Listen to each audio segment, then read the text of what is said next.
expertise worldwide. Sotheby's International Realty is well known for their exceptional real estate agents that distinguish themselves in communities all over the world. To learn more about real estate in Napa, Sonoma, San Francisco, and the rest of the Bay Area, or around the globe, contact Sotheby's International Realty Wine Country Brokerage at 707-935-2288. That's 707-935-2288. Sotheby's International Realty.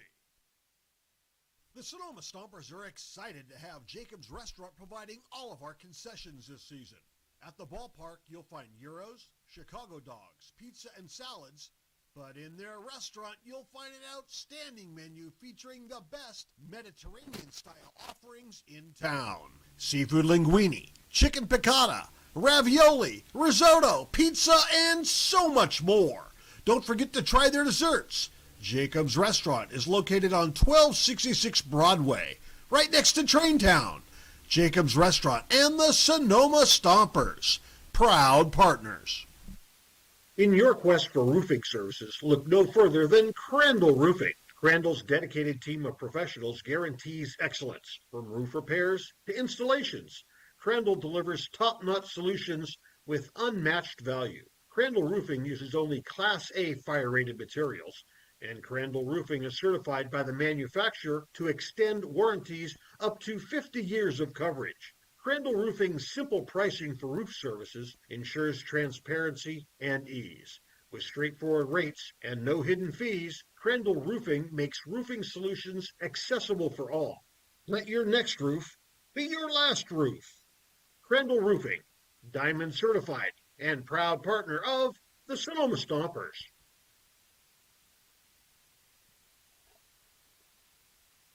Rawhides on deck. Rawhides on deck.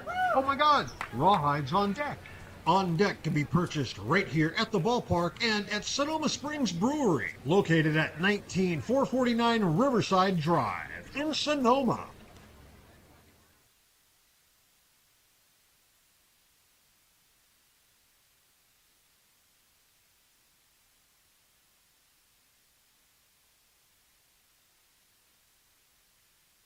Hey, Stomper fans! Sonoma Springs Brewing Company has created a new special beer just for us. It's called On Deck. It's a light, crisp lager brewed for a smooth, refreshing finish. The perfect beer to enjoy here at Arnold Field or anytime you're thirsty. Sonoma Springs and the Sonoma Stompers, where your next beer is always on deck.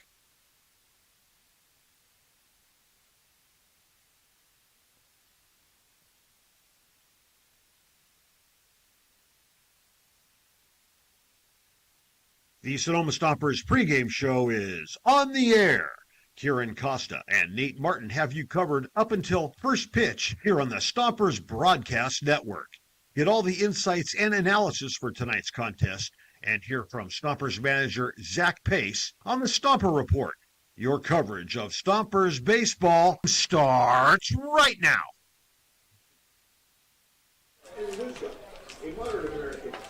Welcome to the Stompers pregame show. Sonoma back home at Arnold Field to take on the Alameda Merchants. And Sonoma trying to snap what's now a two-game losing streak after a disaster last night in Menlo Park. I'm Kieran Costa, joined by Nate Martin. Happy to be back here at Arnold. And Nate, hopefully, can get the Stompers back to their winning ways. Yeah, last night was, really the last two games, I feel like the season can't get any lower than those two losses. The seventh inning back in Walnut Creek with all those errors, and then the 10-run fifth by Menlo Park last night. It was two really rough moments, maybe just a wake-up call almost for the Stompers, and hoping that they can kind of, fix it around here at home on the weekend. Yeah, the Stompers start a 3-game homestand here.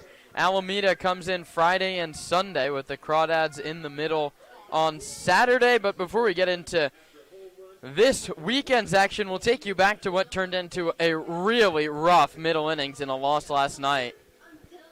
Hoping to avoid a losing streak, the Stompers took the field against the Legends and got back to old habits. By that, I mean surrendering a run in the first. Fast's delivery is lined hard into right center field. Over is Johnson. He's not going to get it. It rolls all the way to the wall out in right. Picked up on the warning track. The long throw in is late. It's an RBI double for Ryan Duran, his 12th ribby of the season. And just like that, it's 1-0 Menlo Park. Be a quick response. Tino Vassell, who hit a 2-run homer on Wednesday, added another 2 ribbies on the season on a triple in the third. Payoff pitch from Vinny Braga. Duran Millar goes, it's hit hard into center field over the head of Mason Griffin all the way to the wall. 1 run comes in. Dave Hoke is going to send Duran Millar. Heading towards third is Tino Vassell. The throw comes there late. A go-ahead 2 RBI triple for Tino Vassell. His second 3-bagger of the season gives Sonoma a 2-1 lead. Tino Vassell is scorching hot. 4 doubles, 3 home runs, and now a second triple. But just as quickly as Sonoma gained a lead, it lost it thanks to a 5-run bottom of the third from Menlo.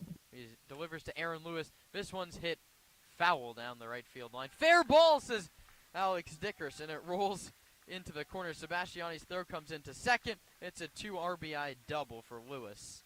5-3. Menlo Park has flipped this scoreline in a hurry. But right away, Vassell came back up to the plate with the bases loaded and delivered to spur on a comeback attempt. The 1 out. Hit hard to right center. Lewis coming over, and it gets right past him. 1 run comes home. Another scores 2. Digging for third is Keys. Tino gets in at first. 1-run game here in the top of the 4th off the bat of Tino Vassell. Only down by a run, things seemed up for the Stomps. Then the bottom of the 5th happened. A 1 hit sharply and through the left side of the infield. 1 run scores. Steph Valdez waves home another. 14-5. The onslaught rolls on for Menlo Park. 10 runs came across the plate for the Legends. Sonoma would add a few more runs of their own, but fell to Menlo 16-8 and dropped to 0-2 on the week. Crooked numbers in the middle innings, the issue on the mini. Road trip, a loss to Walnut Creek, and then, as you heard, a tough go last night in Menlo Park. But, Nate, today's a new day, and out to the mound goes Matthew Schallberger. The Stompers have won the game all 3 times that he's pitched this year. Yeah, and he's been really solid in each of those. Just a run allowed over 9 innings pitched, 6'2", 180-pound righty. Last time out, 3 innings, 2 hits, 1 run. That was probably his worst outing of a summer, and it was still really solid in a Sonoma win. This is his first time at facing a pretty dangerous Merchants lineup that he's hoping to contain. Yeah, the Merchant and the Stompers seem to give us close games no matter the outcome. Sonoma and Alameda have split the 4 games they've played this year. What do the Stompers have to do to take a lead in the season series? Well, the big thing in those losses for Sonoma were giving up runs in the first inning to Alameda. I think putting up a 0 on that scoreboard, they couldn't do that last night in Menlo Park in a big loss. They couldn't do it against Alameda a lot of the times. If you can just put a 0 up in that first inning, even into innings number 2 and 3, you'll be in a really good spot. I asked Zach Pace what it takes to beat this Merchants team and what his Stompers have to do to get out of this rut on today's edition of the Stomper Report. Welcome to the Stomper Report. I'm Kieran Costa here with Stompers manager Zach Pace. Nice to be back home, Zach. Yeah. I always love Sonoma, love the crowd, love the fans, all the people around here. So always good to be back with the Stomper family. You guys have been on shortened batting practice the last couple of days on the road. Was it nice for the guys to get all 4 rounds in today? Yeah, it's nice. Guys got some early work in, and we got a lot done today, and a lot of good swings and a lot of good reps. So it was good today. I know Hokie does a lot of the early work, but you were here today hitting ground balls, and then you were out in the outfield during batting practice. Can you just tell me sort of what are the conversations you're having with the outfielders out there? Just out there kind of just talking, nothing specific, just kind of getting to know the guys and, just having a good conversation. And, there wasn't a lot of instruction at all, but just kind of hanging out and just seeing it from a different viewpoint and just talking to the guys and just getting to know them. What was it like to be back out in the Arnold center field? Not as easy as it used to be, that's for sure. I feel like I'm going to be a little sore tomorrow. The mind says yes and the body says no, but Wish I could do it as easy as I used to, that's for sure. Let's stick on one of those outfielders, Wesley Bass. He's struggled a little bit since coming in. This is a conversation that Mayo had with you a while ago. He kept saying, like, I've never seen someone come in here mid-season and produce right away, so maybe it's just the growing pains of coming to Sonoma. But any adjustments maybe offensively you want to see out of him? Yeah, I mean, I see it in batting practice already. I feel like he was a little bit around the ball early on, and now he's staying inside of it a lot more, and his batting practice has been really good. He's such a good athlete and good player that it's gonna pan out at some point. Just got to get him in there, get those reps, get comfortable, and hopefully he can do some good things for us. Tino Vassell in the leadoff spot today. He leads the team in hits, in extra base hits. He's second in RBI.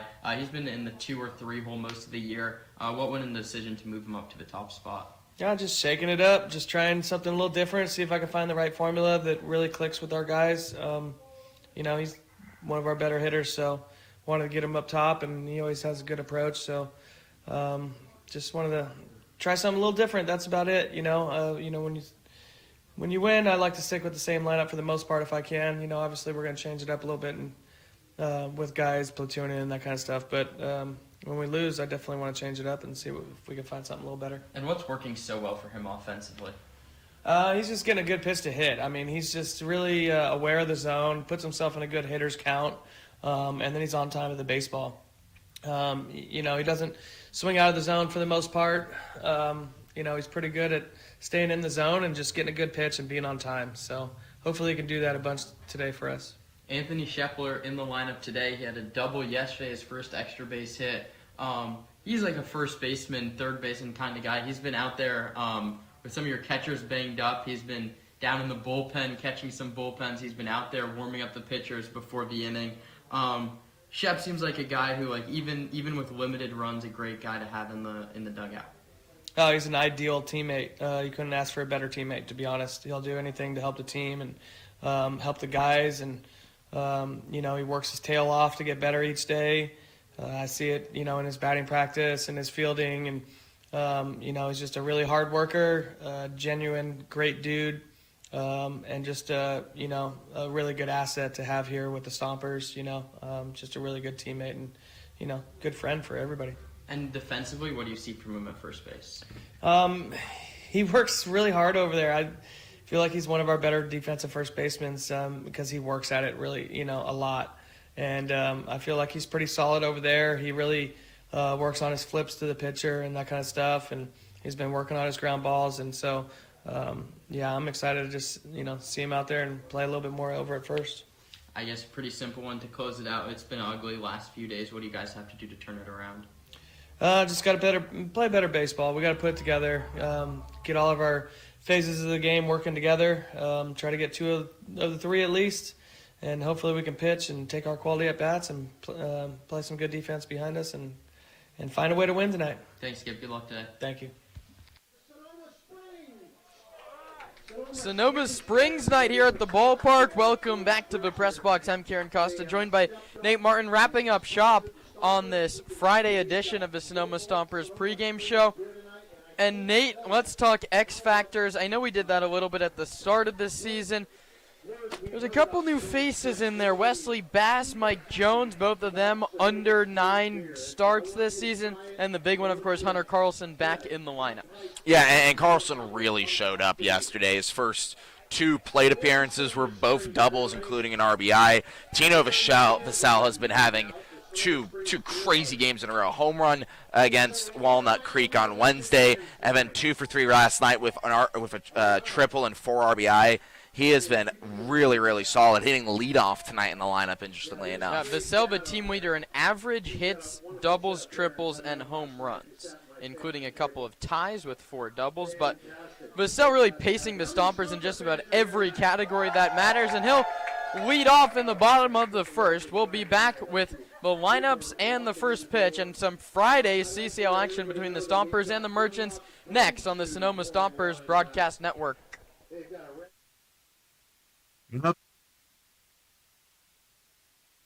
Thanks for tuning in to the Stompers pregame show. First pitch is on the way here on the Stompers Broadcast Network.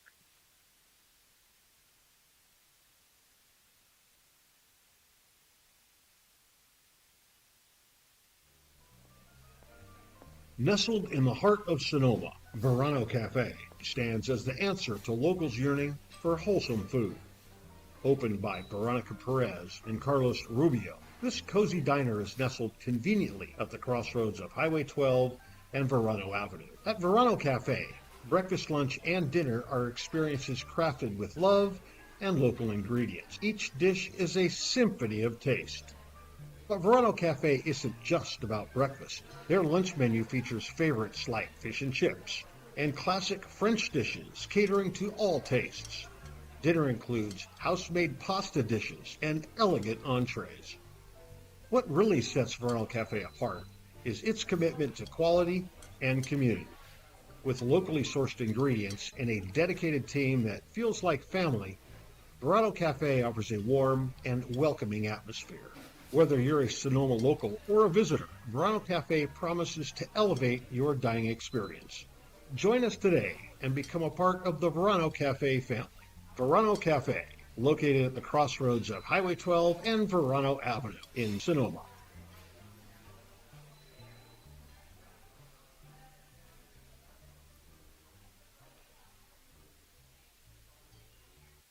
The official headwear provider for the Sonoma Stompers is Melvin Roy. Melvin Roy hats, made to be lived in. From baseball nights in Sonoma to road trips anywhere. Everyday moments, Melvin Roy hats. This is legacy in motion. Melvin Roy. This season, AVA Tractor LLC is proud to support local baseball and the farming community that helps keep the wine country working. AVA Tractor provides vineyard-focused equipment for serious growers, including Deutz Fahr tractors. From daily farming needs to the next generation of vineyard equipment, AVA Tractor is built for Napa and Sonoma growers who need ROI, local support, and equipment that can work in real vineyard conditions. Hit it out of the park with AVA Tractor LLC. Solutions made for your vineyard. Local expertise worldwide. Sotheby's International Realty is well known for their exceptional real estate agents that distinguish themselves in communities all over the world. To learn more about real estate in Napa, Sonoma, San Francisco, and the rest of the Bay Area, or around the globe, contact Sotheby's International Realty Wine Country Brokerage at 707-935-2288. That's 707-935-2288. Sotheby's International Realty. The Sonoma Stompers are excited to have Jacob's Restaurant providing all of our concessions this season. At the ballpark, you'll find gyros, Chicago dogs, pizza, and salads.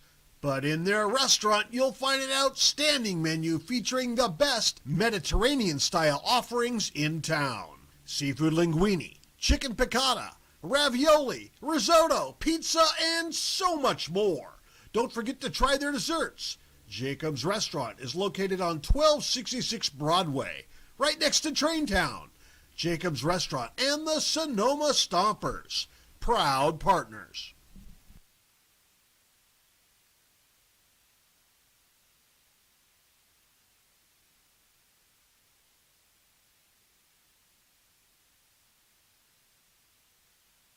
Can't make it to the game? No problem. Watch all Stompers home games streamed live on the Sonoma Stompers YouTube channel. You can catch all the action with Kieran Costa and Nate Martin starting 20 minutes before first pitch with the Stompers pregame show. Join us on the road for radio feeds of all Stompers road games, live on the Stompers Radio Network. 2-1 pitch to Keys. That one's bounced towards second. There'll be a play at the plate. They'll throw home from left field. Kicks away. Take a bow, Trent Keys, the walk-off hero. 2 outs in the top of the ninth. Braden Gens pitches. Beal strikes out swinging. Stomps win. The pitch to Sebastiani is hit a mile to deep left field. Coupland back at the track. See you later. Rawhides on deck. Rawhides on deck. Oh my God. Rawhides on deck. On Deck can be purchased right here at the ballpark and at Sonoma Springs Brewery, located at 19449 Riverside Drive in Sonoma.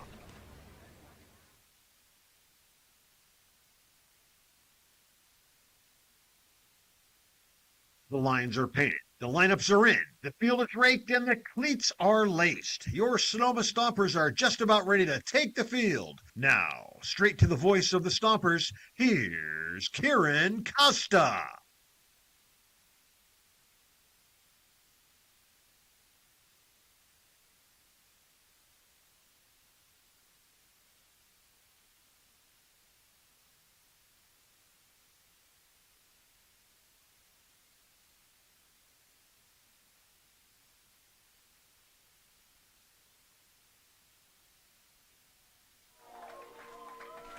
Ready to rock and roll under the Friday night lights here at Arnold Field in Sonoma. I'm Kieran Costa, joined by Nate Martin, getting you set for the Stompers' 19th CCL clash of the season.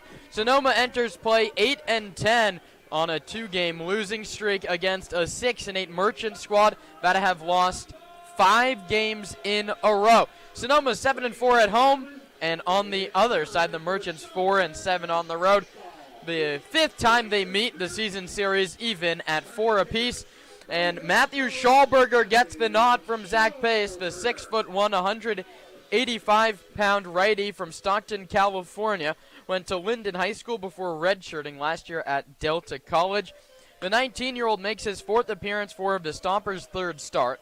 1-0 with just 1 earned run allowed in 8.2 innings. 5 hits, 2 walks, 9 strikeouts. Sonoma undefeated 3-0 in the games he's pitched in league action, and he faces a lineup announced by first-year manager Albert Luna. The second baseman Nico Olson makes his Alameda debut in the leadoff spot, followed by the right fielder Trey Johnson and the shortstop Kai Laxa. Another debut in the cleanup spot, the left fielder Cole Leshak, the DH Kyle Sandner, the first baseman Fabian Gomez hit 6th. 7, 8, 9 go the catcher Benji O'Rourke, the center fielder Isaiah Landry, and the third baseman Ethan Reeder. They go to work against Schallberger here in the first. It'll be Olson, Johnson, and Laxa.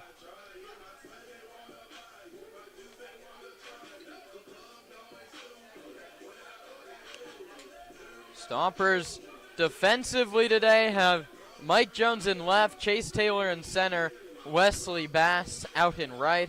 Tina Vassell at third, Kays de Romular at short, Misael Europero at second, and Anthony Shepler is the first baseman today. Stompers in their home white uniform, Stompers in Navy script across the front, Navy numbers on the back, orange numbers on the front with the classic orange bill on the Stompers. Game caps, the Merchants wearing their alternate black uniforms today with blue numbers on the back. Matthew Schallberger and Gage McCown, your Stomper battery for today. Dylan Brewster, the home plate umpire. Gary Frieders at first, and John Pierce at third.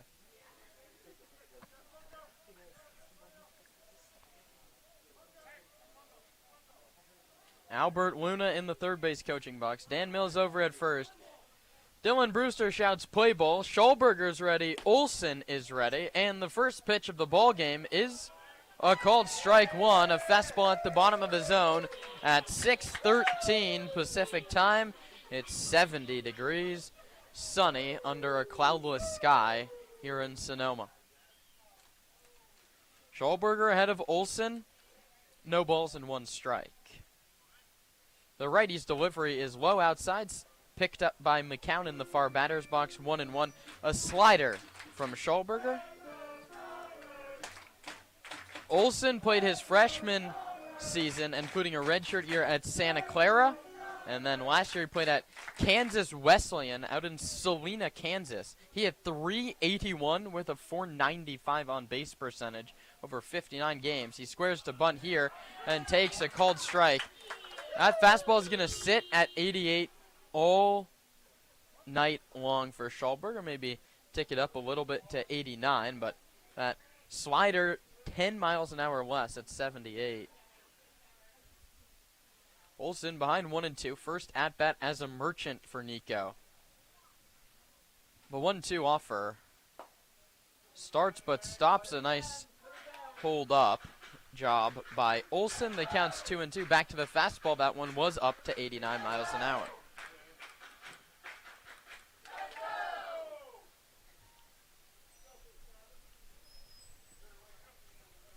Right on right, Schallberger to Olsen. Infield and outfield plays straight away. Wind blowing out to center. Olsen chases, strike 3. That's a slider that just disappears off the outside edge, 1 down. Beautiful pitch there, Kieran. Low and away. No chance Olsen was reaching that one. Olsen couldn't pick it up out of the hand of Schallberger. Half-hearted effort on a slider. That's Schallberger's 10th strikeout of the season. And now Trey Johnson, who has dominated Sonoma in the 4 games these two teams have played, digs in from the left side. Leads Alameda in both hits and RBI, 15 knocks and 10 driven in. He takes a called strike 1. Two-seamer. Clipped the corner according to Dylan Brewster. So Trey Johnson, 15 hits and 10 RBI on the season. He has 7 hits and 6 knocked in against the Stompers. That includes a double and a homer. Left-handed hitter with power takes outside. Both home runs, actually, from the season came against Sonoma.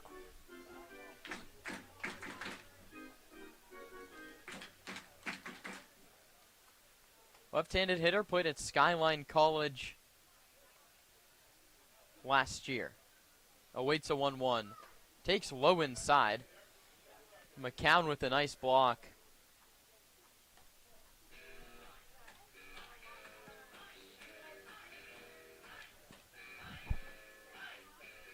Ahead in the count, 2-1. Kai Loxa waiting on deck. That'll be back to a righty. Schallberger has to be careful with Johnson. That one's lined foul. Past Albert Luna in the third base coaching box. The count's even at 2-2. Schallberger last time out on June 18th against the San Francisco Seagulls. Went 3 innings, giving up 1 earned run. Gave up 2 hits and struck out 2.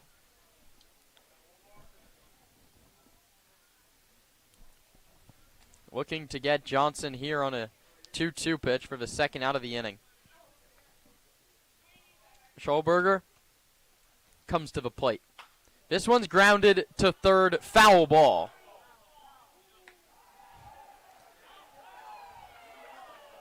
Stompers did a nice job to finish out the play. It was a foul ball. The count holds at 2-2.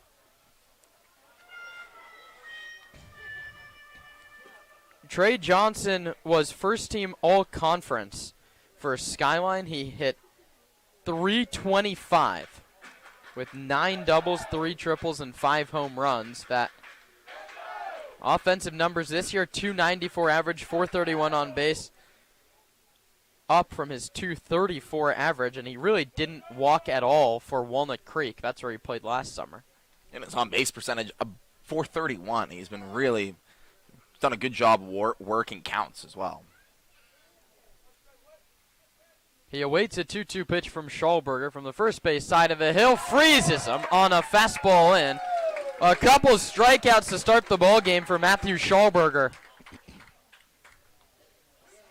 Olsen swinging, Johnson looking, and now Kai Loxa is a right-handed hitter. Played last year at Pepperdine, hitting just a hair under .270 on the season for the Mercs. Sporting the bright pink batting glove, slightly open stance, right on top of the plate from the right side. Schallberger's delivery is a slider that was too far off the corner. 1-0. Been a streaky start to the season for the Merchants. They were on a 4-game winning streak, and then they've lost their last 5 since then. Trying to get back in the win column here against the Stompers. Loxa hits it to shortstop. Duramolar charges, fires to first in time, and the inning is over. Couple of strikeouts and a ground ball. 1, 2, 3 go the Merchants in the top of the first, with the Stompers coming up in the bottom half.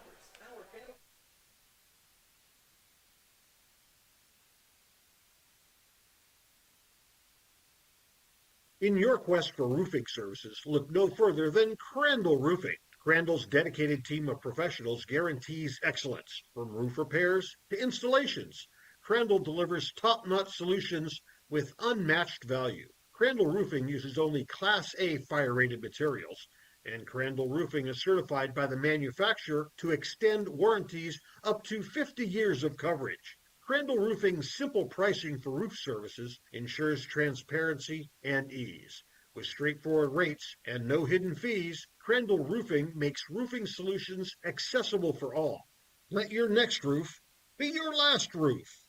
Crandall Roofing, Diamond certified and proud partner of the Sonoma Stompers.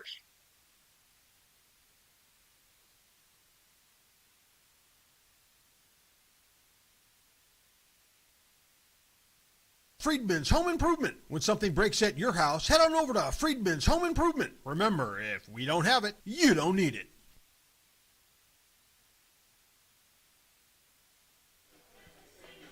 Bottom of the first, Matthew Schulberger did his job putting up a 0 in the top of the inning. Now the Stompers get to work against Peyton Robideau, a 6'2", 175-pound righty from Smyrna, Georgia.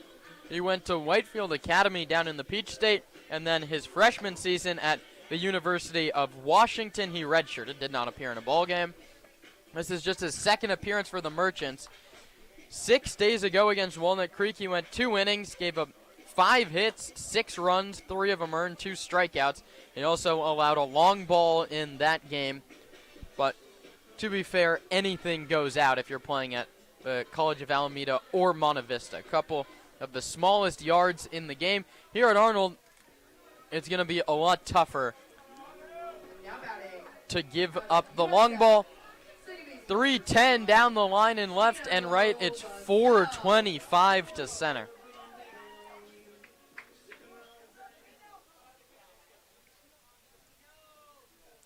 Vassell, the Stomper home run leader, takes a called strike one, 88 over the outside corner. Tino Vassell leads off. The right fielder Wesley Bass hits second, and the DH Hunter Carlson hits third. The left fielder Mike Jones cleans it up, followed by the second baseman Misael Europero and the center fielder Chase Taylor. 7-8-9, Kays Deromwar, Anthony Shepler, and Gage McCown. As Vassell takes up and away, the count's 2-0. That fastball up to 90 miles an hour out of the hand of Robideau. It's not often you see the team leader in extra base hits leading things off, but Zach Pace electing to give Vassell the nod in the top spot in the order. The 1-1 is high 2-1. 3 straight fastballs, all of them at the top of the zone to Vassell. Tino's ahead in the count 1-0. 2-1, goodness. Vassell on a 6-game hitting streak in games that he started. He has a knock in 12 of his last 13 starts. He takes, there's the breaking ball, and it's high, a slider from Robideau. The team lead in average, he's hitting .304, 17 hits. He's tied for the team lead in doubles with 4 and leads the team in triples with 2 and homers with 3. 3-1 pitch to him is high ball 4. Every pitch in that at-bat was aimed towards the top of the zone. Unfortunately, Robideau missed with 4 of them. And the first base runner of the ball game is Tino Vassell with a 5-pitch walk. And a fastball is high, which is what Robideau was trying to go for there. That's a good weapon, right? But you got to be able to locate them a little bit closer to the zone. Most of those misses were pretty uncompetitive. And the slider was stayed up as well. That's the most worrying of it. Fabian Gomez holds Tino Vassell at first. A quick check back by Robideau, and we can set the rest of the defense. Well, Shack in left, Landry in center, Johnson in right. It goes Reeder, Loxa, Olson, and Gomez third to first. Peyton Robideau to Benji O'Rourke battery. First pitch to Bass is a big swing and a miss.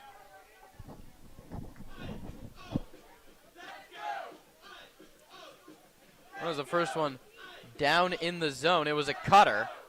And Bass, with a long home run swing, came up empty. He takes a fastball high and tight. The count's 1-1. Bass trying to snap out of an 0-4-11. He's 3 for 22 with a couple of walks and 7 strikeouts in a short stint so far in Sonoma. Olsen, the second baseman, shaded up the middle. Hitting room on the right side of the infield. Bass hits it to the left side. Walks a high hop, throws to second for one. The relay to first is not in time. So the Stompers get a little more speed on the bases. It goes 6-4 on the fielder's choice. Loxa made a very nice play, ranging to the backhand side in the shortstop hole and then threw across his body to second to at least get an out.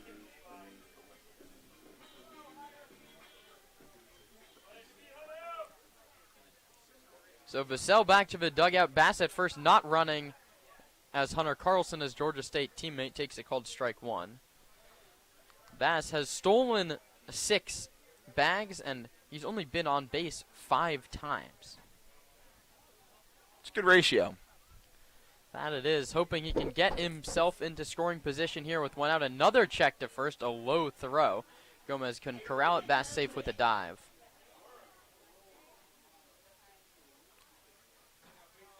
I mean, just one look at the scouting report says you're going to have to check on Bass just as much as you're throwing to the hitter, pretty much.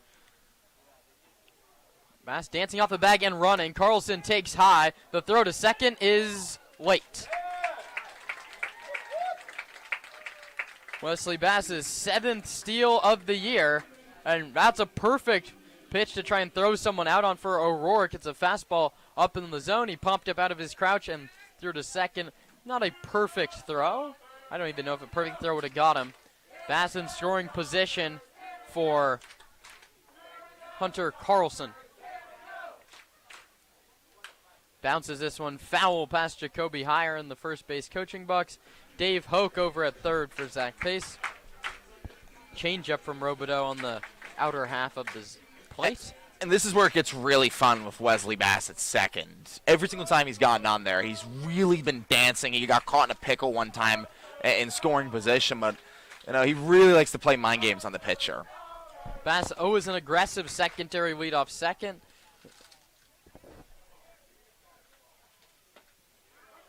Is going to have to hold there as Carlson goes down looking. First strikeout for Robideau, and Mike Jones needs to try and drive home this run from second. Mike Jones made his debut against these Merchants back on Sunday.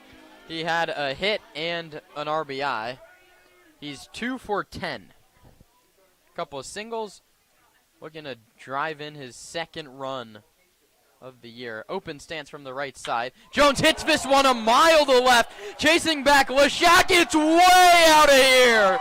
A no-doubt shot from Mike Jones. Just his second game at Arnold Field. He delivers a 390-foot home run to left. A no-doubter in every meaning of it, Kieran. 310, it's a short porch to the left. He cleared it by a good mile. Perfectly timed up the swing on a fastball low in the zone. Mike Jones really wanted that one. The coaching staff wanted that one. They're looking for more juice to add to this lineup. They had high hopes for Mike Jones. They said, we think this is someone who can deliver hits like that, and he's proving why. Jones showed off the power a little bit at Pima last year down in Arizona. That earned him a spot at USF. That's where he'll play in the fall. Jones said that he was a little disappointed in his power numbers down at Arizona, but clearly that irrelevant as he's delivered big time in his just second game at Arnold Field. The pitch to Europero is a check swing ground ball to third. Reeder's long throw across the diamond is high. Europero evades the swipe tag of Gomez. Error charge to Reeder, and aboard is Europero.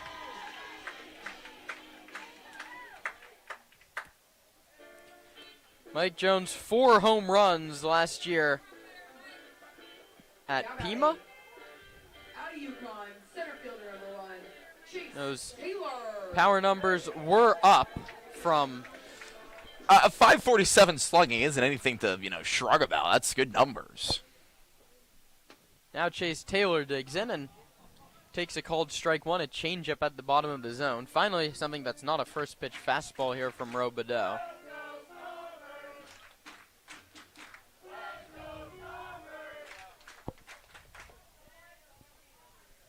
The 0-1, Taylor takes nearly the same spot. It's a called strike again, 0-2 to chase.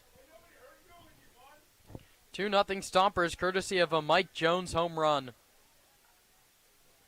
Looking to add to that, Europero at first with 2 down. Taylor slotted today in the 6th spot in the order, behind 0-2.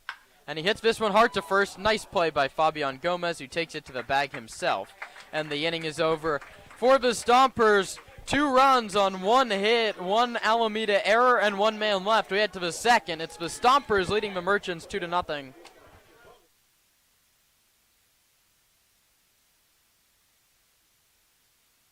The official headwear provider for the Sonoma Stompers is Melvin Roy. Melvin Roy hats, made to be lived in. From baseball nights in Sonoma to road trips anywhere. Everyday moments, Melvin Roy hats. This is legacy in motion. Melvin Roy. This season, AVA Tractor LLC is proud to support local baseball and the farming community that helps keep the wine country working. AVA Tractor provides vineyard-focused equipment for serious growers, including Deutz Fahr tractors. From daily farming needs to the next generation of vineyard equipment, AVA Tractor is built for Napa and Sonoma growers who need ROI, local support, and equipment that can work in real vineyard conditions. Hit it out of the park with AVA Tractor LLC. Solutions made for your vineyard. Hey, Stomper fans! Sonoma Springs Brewing Company has created a new special beer just for us. It's called On Deck. It's a light, crisp lager brewed for a smooth, refreshing finish. The perfect beer to enjoy here at Arnold Field or anytime you're thirsty. Sonoma Springs and the Sonoma Stompers, where your next beer is always on deck.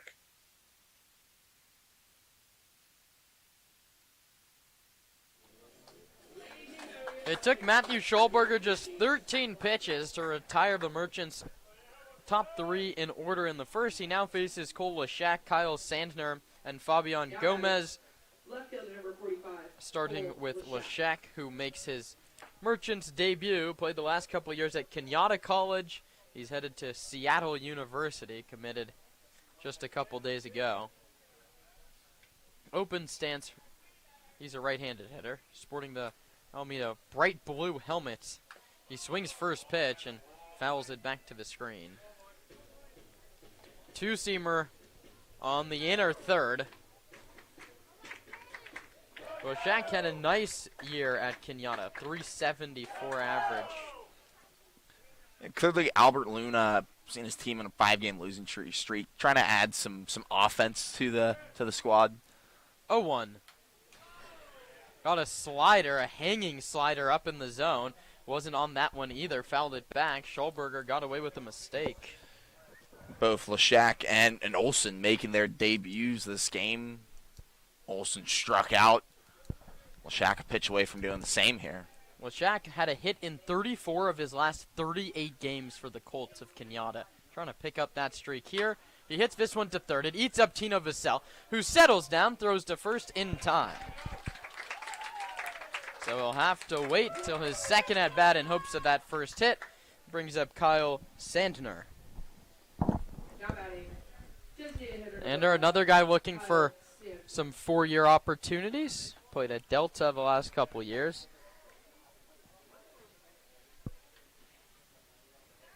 Five of his 11 hits this season have gone for extra bases. 3 doubles and 2 homers for a guy hitting just .262. Schulberger works off the first base side of the slab and delivers home. Beautiful pitch. That's that curveball. It mixes in there every once in a while.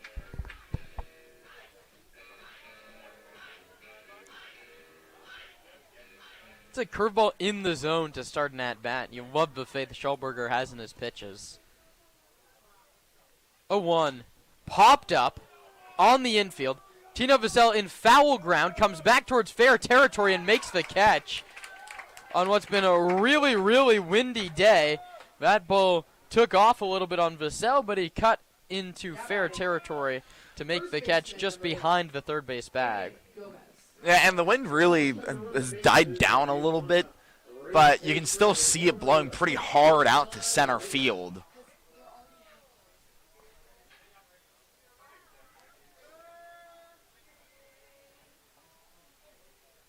Gomez, a lefty, the first baseman, swings and misses. Two-seam fastball off the corner away. The first three hitters in this inning have swung at the first pitch. Schallberger, you pick up on that. They go a little bit out of the zone with the first pitches if they're going to be so uber aggressive. 0-1. This one's bounced back up the middle and through into center field. Schallberger threw his glove at it but could not make the play. A single, a weakly hit ground ball through the middle. Brings up Benji O'Rourke. First base runner allowed by Schallberger. He was frustrated with that one. I don't know why he would be. That was a tough play to make as a pitcher. Kind of had to backhand grab it. And also it was weak contact. That's something, if that's hit anywhere else in the infield, you probably have out number 3. Just some frustration that he executed his pitch and couldn't get himself out of the inning. And now he works with Gomez at first. And O'Rourke in the batter's box, 8 for 33. For Benji, catcher from Delta College awaits Schallberger's first pitch. Slider for a called strike 1. 3 of Benji's 8 hits this season came in a single game versus Sonoma. That was the first time these two ball clubs met a few weeks back. A couple doubles and 3 RBI for Benji. Shepler holds the runner at first, and that curveball down at the bottom of the zone. O'Rourke fouls off weakly at home plate. The count is 0-2.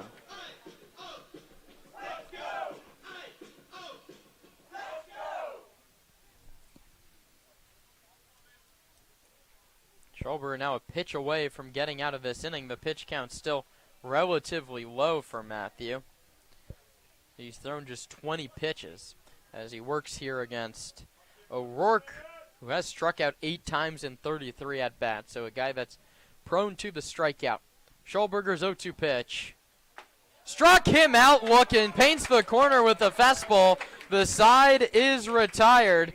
No runs, 1 hit, 1 left. We head to the last of the second. Sonoma trying to add to a 2-0 lead.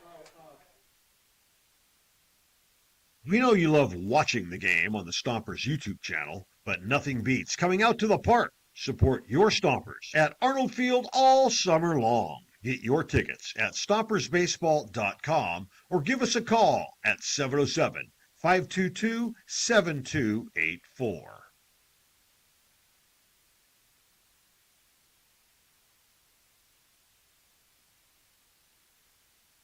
In your quest for roofing services, look no further than Crandall Roofing. Crandall's dedicated team of professionals guarantees excellence. From roof repairs to installations, Crandall delivers top-notch solutions with unmatched value. Crandall Roofing uses only Class A fire-rated materials, and Crandall Roofing is certified by the manufacturer to extend warranties up to 50 years of coverage. Crandall Roofing's simple pricing for roof services ensures transparency and ease.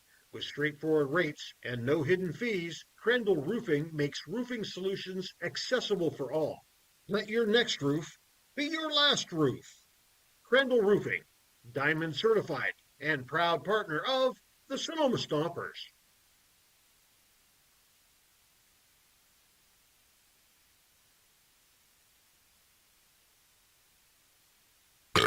Can I have another beer, please? Can I have another beer, please? The first rule to carrying on is to not get carried away. The Sonoma Springs Brewing Company reminds you to always drink responsibly.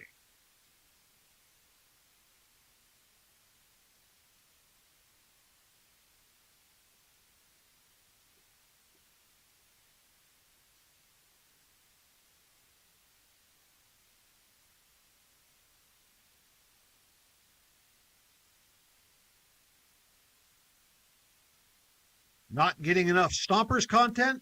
Stay connected all season long on social media. Follow at Sonoma Stompers on Instagram, X, Facebook, and TikTok. Can I have another beer, please? Can I have another beer, please? The first rule to carrying on is to not get carried away. The Sonoma Springs Brewing Company reminds you to always drink responsibly.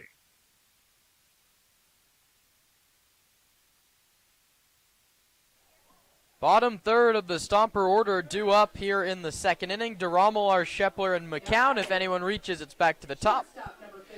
DeRomular had half of the hits on the season last night. He went 3 for 3 with an outstanding play in the field the day that he committed to Vanguard University to play at a four-year institution after a couple years at Santa Rosa Junior College. So congrats to Kays on that, along with congratulations on a nice little 3-hit day. He takes outside for ball 1. Yeah, and we've said stress-free baseball is good baseball. We saw it with Kays yesterday. Angel Garcia had a really good day around when he committed to Bellarmine, excuse me. 1-0 to DeRomular. Checks his swing. The pitch is called a ball. No appeal to first base. It's 2-0.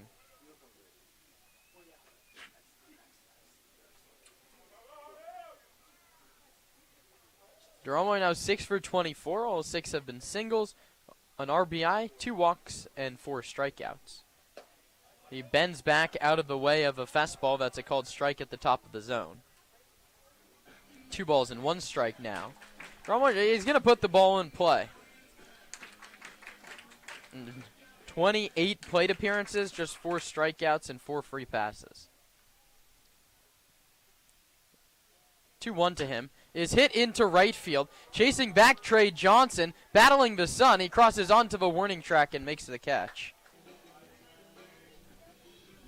DeRomular shot one the other way. Had a little more carry than I thought, but pretty easily run down by Johnson as he lightly bangs off the wall. That brings up Anthony Shepler.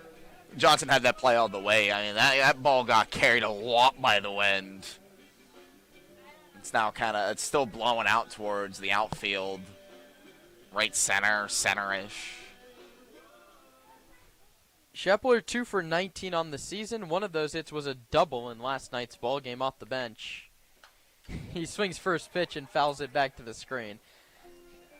Shepler loves to attack early in the count. Maybe he had one to do damage with there. 88 mile per hour fastball, top third of the zone. I mean, he saw his teammate take this guy deep the last inning. He trusts his power. Shepler, one of the rare baseball players to go no batting gloves in today's era of the sport. He hits this one hard to center field. Isaiah Landry drifting back, and he's under it to make the catch. Couple fly ball outs. The Stompers need a 2-out rally that could be started by Gage McCown. The catcher today now. Usually it's a 4 catcher rotation for the Stompers, but Carlson with the stitches on his face, unable to wear the mask. Bonfili was away from the team earlier this week. He's now back, but McCown back behind the dish where he was on Wednesday, just one day off, and Robideau overthrows that one. It seemed like it just slipped out of his hand to count 1-0. And that kind of means McCown's throwing days are kind of going to be thrown off a little bit as a pitcher, but now Bonfili back, you're hoping Carlson can get back to wearing that mask as well soon. Go back to the regular schedule. 1-0 is outside again. A couple misses to the glove side for the tall righty Robideau. Carlson slated to have his stitches off now on Sunday.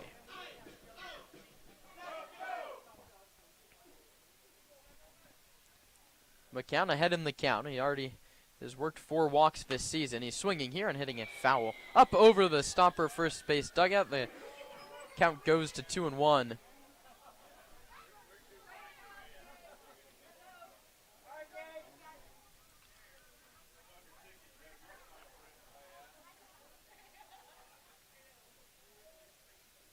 Well, Shaq, one step off the line, playing McCown to the opposite way. This one's popped up right down the left field line, and it's going to fall in fair territory. McCown's going to head into second base with a double. Ooh. Dylan Brewster said foul ball. It looked like John Pierce had said fair ball. John Pierce called fair ball. Dylan Brewster called foul ball. I feel like you usually go with the judgment of the third base umpire closest, but I don't know if Pierce actually made the call.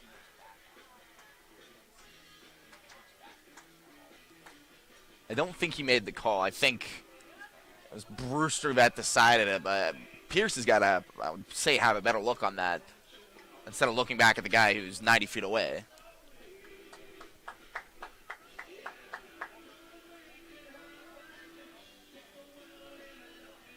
It's just strike number 2 on McCown, who was into second base. They have a 2-2 pitches low, 3-2.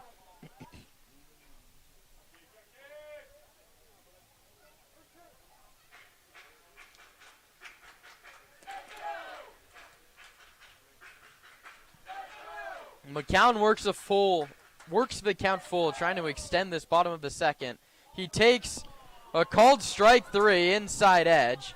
Nice pitch by Robideau. McCown gone looking for his 10th strikeout of the year, and the inning is over. 1-2-3 for the Stompers in the second. They lead 2-0 after 2.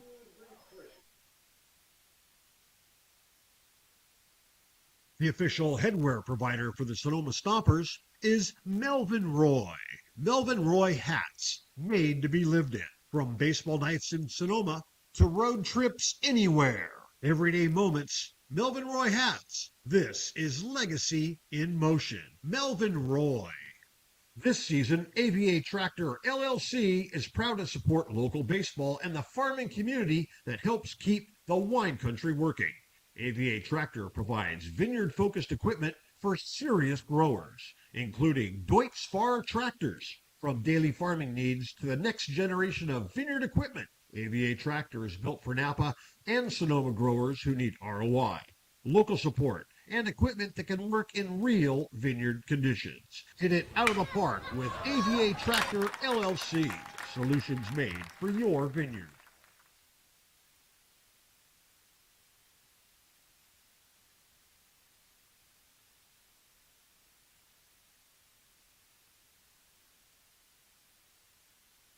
We know you love watching the game on the Stompers YouTube channel, but nothing beats coming out to the park. Support your Stompers at Arnold Field all summer long. Get your tickets at stompersbaseball.com or give us a call at 707-522-7284.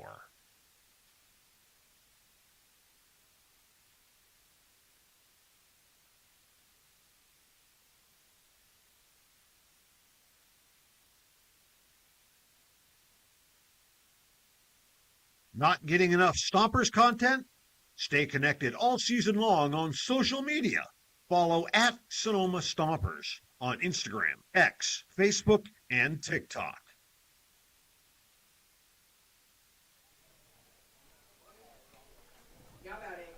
Isaiah Landry leads things off in the top of the third inning with his Merchants behind by the score of 2-0.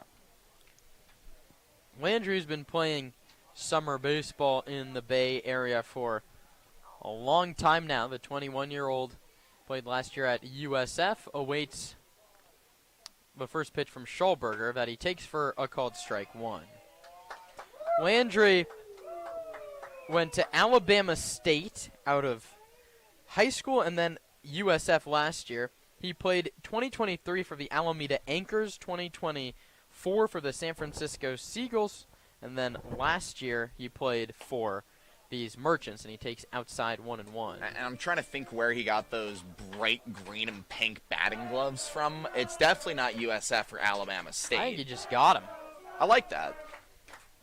I feel like no college logo really has neon pink and green, as Landry sports on his batting gloves and wrist tape. He takes just off the corner away, 2-1. Sweeper from Schulberger just drifted too far off the corner. Landry started the year 9 for 35 with a double and a homer. Had just 2 home runs in 39 games for the Dons. He's ahead of Schallberger 2-1, and now it's 2-2. Went to the curveball and dropped it right at the knees.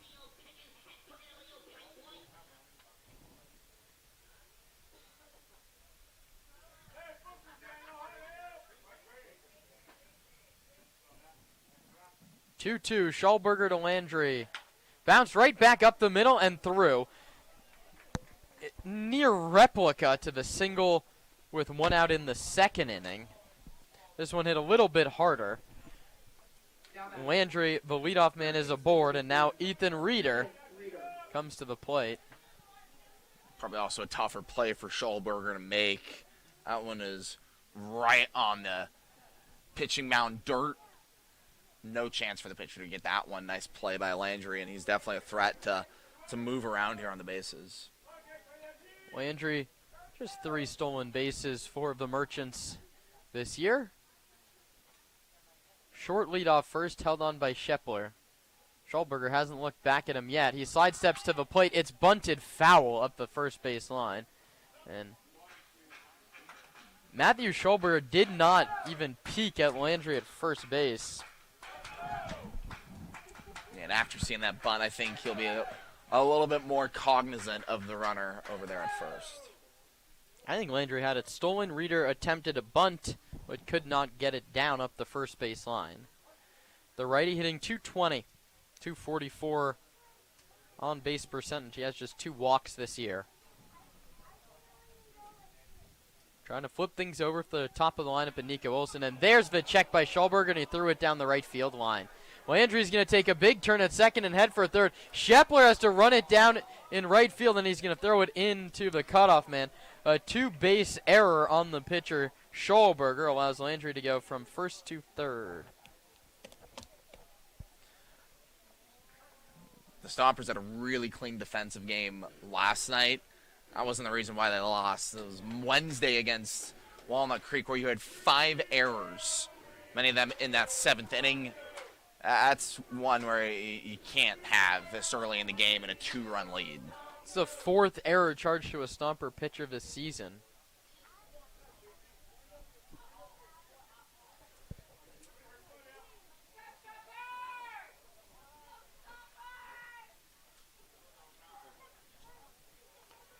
Landry now at third base with still nobody out. Reeder was bunting on an 0-1. He was bunting on the first, but he's not on an 0-1. He hits a ground ball to second. Europera is going to throw him out. RBI for Ethan Reeder, his 4th of the season. Landry scores from third. A costly throwing error on the pitcher on that back pick allows that run to come across, and a great piece of situational hitting from Ethan Reeder. Runner at third, nobody out. Infield back. All you have to do is something like that. A weak ground ball does the job. Base is empty, 1 out, 2-1 ball game for Nico Olson, the leadoff man.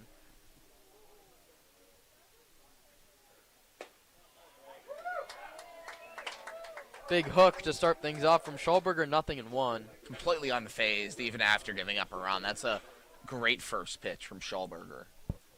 Yeah, Robidoux been heavy on the first pitch fastball. Schallberger's mixing it up to start off these Merchant hitters. Olson squares to bunt and offers at it. It's 0-2.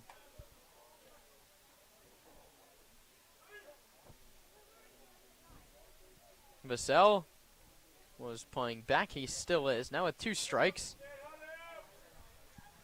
Doesn't look like Olson will be bunting. McCown sets up down and away. The pitch is at the knees over the black of the outside edge. Couldn't have hit his spot any better. 3rd strikeout for Matthew Schallberger. Now batting, right fielder number 10, Trey Johnson. 2 to Olson as well. I mean, first one swinging, second one looking. Not the start of summer that the new man wanted. Trey Johnson also struck out against Schallberger. Not something he's done a lot. He's torn up the Stompers this season. He swings and misses.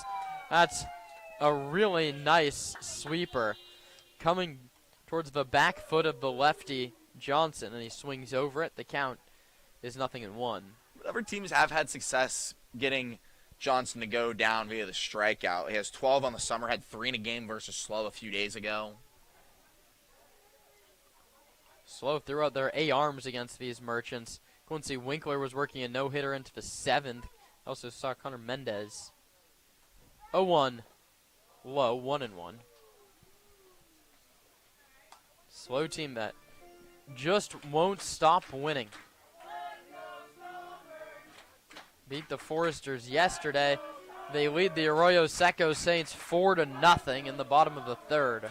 And this is supposed to be the part of a schedule where the Blues are dropping games against, quality CCL South opponents.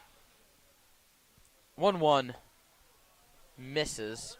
I don't think it's crazy to say that right now the CCL North playoff is going to be running through Sinsheimer. I mean, the way they're playing feels like a godly task to catch up to them. Blues are running away with it just a little bit. They're 17-4 on the way to being 18-4. 2-1, swing and a miss. Challenged him with the fastball, and it worked. They're 5 games ahead of Walnut Creek, who's 4 games ahead of the Stompers. 4 or 5 games ahead of the Stompers.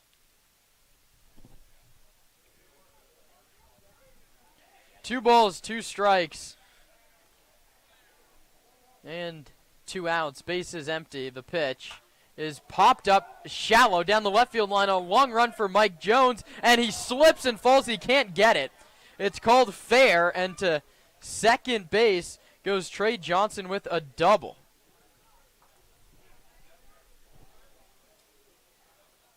Now batting, shortstop number 2. Jones should have one of the easier jobs in the outfield down left field. It's the sun shining in right, but he just misjudged that ball. Was a little lackadaisical picking it up, and that's what allowed Johnson to get into second standing. Jones was playing him off the line. It was dropped right down the, pretty much just placed as close as he could to the left field line. Jones overran it and then stumbled. I think hopefully his ankle's okay. It looked like a awkward way for Jones to go to the ground.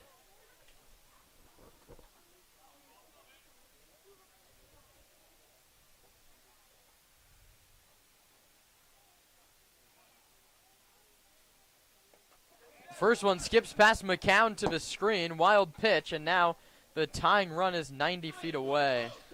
It's a shame because Schulberger has been pitching really well this game, and he's in a big spot of bother right now for tying run just 90 feet away from scoring.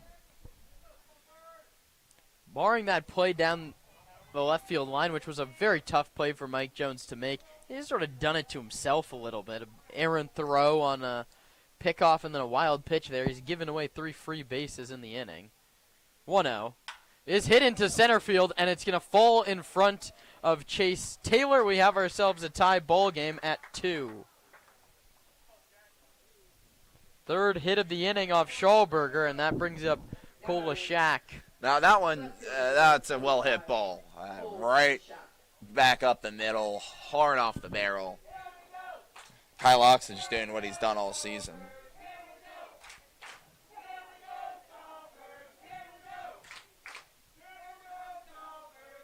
Walks off first. Lashak looking for his first Merchant hit. He'll do it from behind in the count, 0-1. 87 over the outside edge.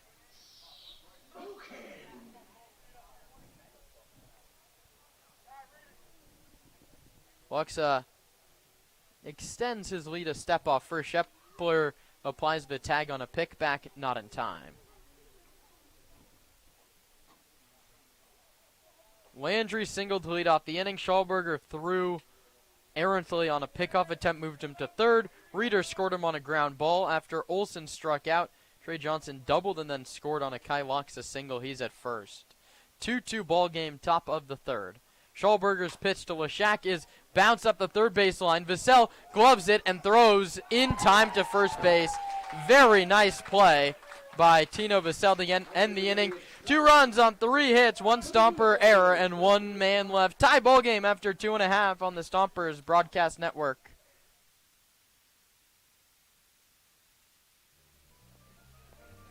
Nestled in the heart of Sonoma, Verano Cafe stands as the answer to locals yearning for wholesome food.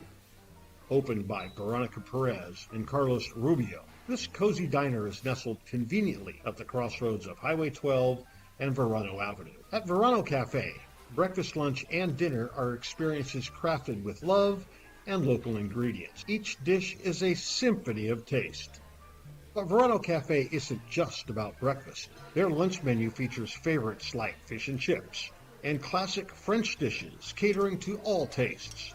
Dinner includes house-made pasta dishes and elegant entrees. What really sets Verano Cafe apart is its commitment to quality and community. With locally sourced ingredients and a dedicated team that feels like family, Verano Cafe offers a warm and welcoming atmosphere. Whether you're a Sonoma local or a visitor, Verano Cafe promises to elevate your dining experience. Join us today and become a part of the Verano Cafe family. Verano Cafe, located at the crossroads of Highway 12 and Verano Avenue in Sonoma.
We head to the bottom of inning number 3. Stompers trying to recapture a lead that they gave up in the top of this inning. Stompers had 2 in the bottom of the first. Merchants answered with 2 in the top of this third.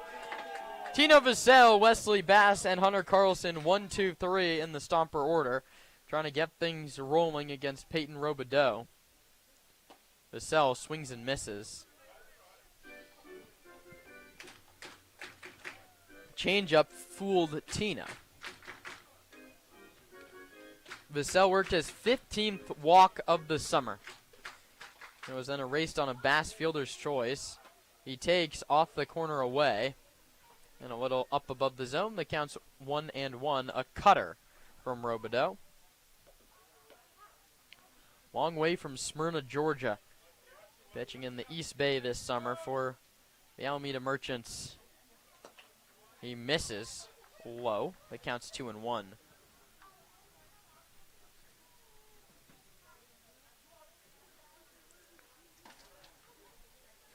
Mike Jones' 2-run home run in the first inning has supplied all of Sonoma's runs up until this point. 2-1 to Vassell is popped foul, backing out of play. Jones will hit in this third inning if one Stomper can reach.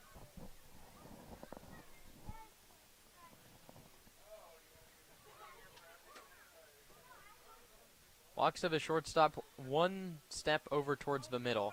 Vassell swings and misses. Tino's 22nd strikeout of the summer. 3rd K for Robideau. That brings up Wesley Bass.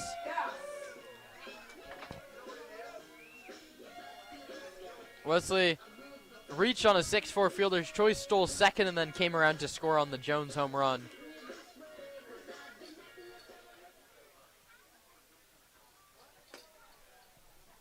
Good leave from Bass on a cutter outside and low.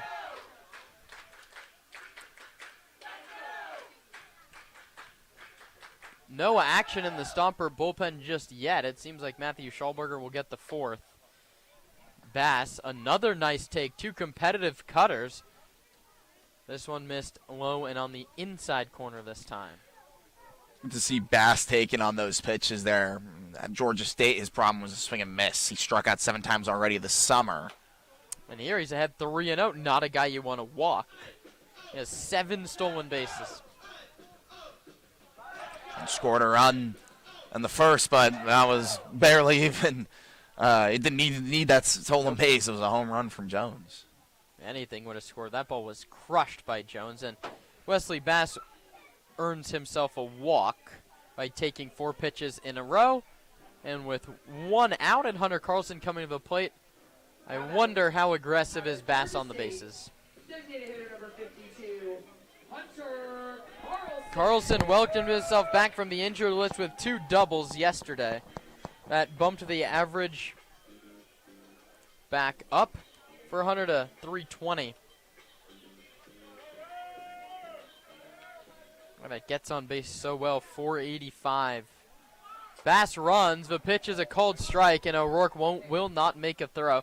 2nd stolen base of the ball game, number 8 on the season. And now he has the lead on the Stompers for sure.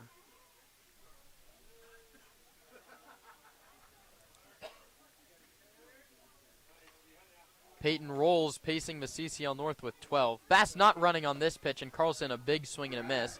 He's behind 0-2 as the first one was called a strike.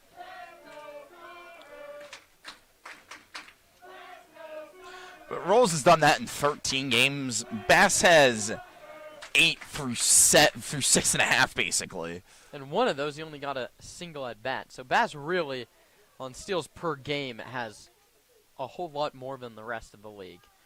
Robideau spins towards second. And back is Bass. Daylight play was on with Kai Lux of a shortstop.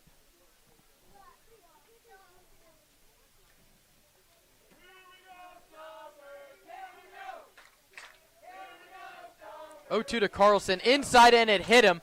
For the 8th time this year, Hunter Carlson's been hit by a pitch. And your heart's sort of in your throat every time that happens to Carlson. That one was on his lower body. It hit him in the front thigh. But he has stitches in his chin, pretty much.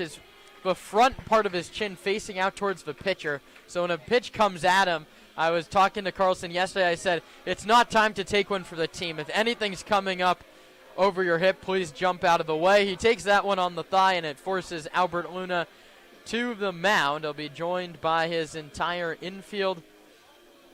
We'll see if it's time to make a move. And, speaking of league leaders, Carlson now tied for the league leader in hit by pitches. Of course, Trent Keys last year led that category in the CCL. I don't think Luna is going to make a change here. Robideau, besides that first inning, it looked very solid. Got a really nice strikeout on Vassell earlier this inning. Man, those starting to go away, and you're definitely nervous against the guy who has already taken him deep. Maybe it was just to maybe give him a bit of a scouting report on Mike Jones. Scouting report, not really an apt word in this league. More of a just settle him down, say, remember what happened last time this guy came to the plate. Maybe don't put a pitch there. That was a first pitch fastball at the bottom of the zone. I mean, it's where you want to miss on a fastball, but Jones just had it perfectly read. Jones comes up with 2 on and 1 out. Only needs a base hit to change the score in this one. Bass off second, Carlson off first. Jones takes a pitch that's called a ball. A cutter that was close to the inside corner, but Benji O'Rourke could not corral it. It rolled up the third base line, but Bass held. Isaiah Landry, the center fielder, is 5 steps towards left. And Johnson's way off the line. They're playing Jones to pull, but there's so much hitting room in right center. The runners go. It's a true double steal. Jones swings and misses. The throw goes behind the runner late. Carlson didn't pick that up perfectly, so he's lucky to be safe at second with a stolen base of his own. For Jones, that's number 9, and he pulls ever closer to Peyton Rolls. He's gonna catch him if he plays every day, Kieran. I think every day he doesn't play, they should bring him on as a pinch runner and just try and bump those stolen base numbers. Corner's in. Here come the whole infield. The pitch to Jones is hit to center field and deep. Isaiah Landry going back. At the deepest part of the ballpark, he runs it down. 1 run's going to score in Bass. To third goes Carlson. Jones, a 367-foot sac fly. And he has all 3 runs batted in. Sonoma retakes the lead, 3-2. Man, he's seeing the baseball so well out of Robideau's arm right now. If he's a little earlier on that swing, that's probably gone the left field side. If he waits a little bit, there was down the right nobody field. In the right center field gap. But he does the job perfectly with the infield in. You're trying to hit a deep fly to center, and that's exactly what happened as O'Rourke saves a run. That fastball bounced maybe 2 feet in front of the plate. O'Rourke stood up and played it off the chest protector. And Carlson had it read really well over at third. As soon as he saw that pitch leave the arm of Robideau, he took off. He was ready to go, but good job by O'Rourke keeping in front of him.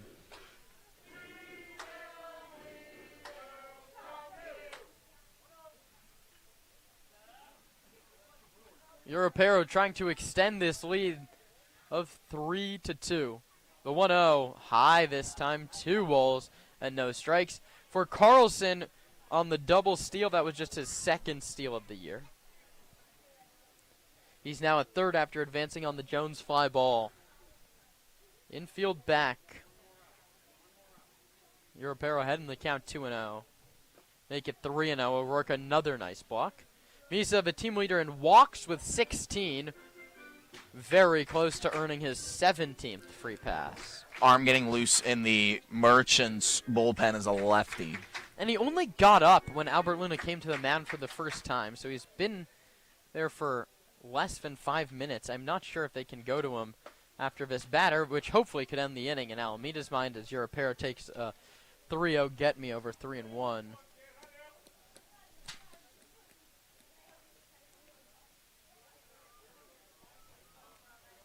A manufactured inning. A walk, a hit by pitch, a bunch of stolen bases, and a sac fly. Europero chases a 3-1 pitch that would have been ball 4. The count is full 3-2.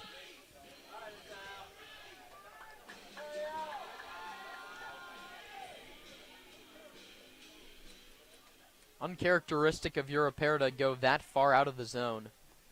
Payoff to him is low.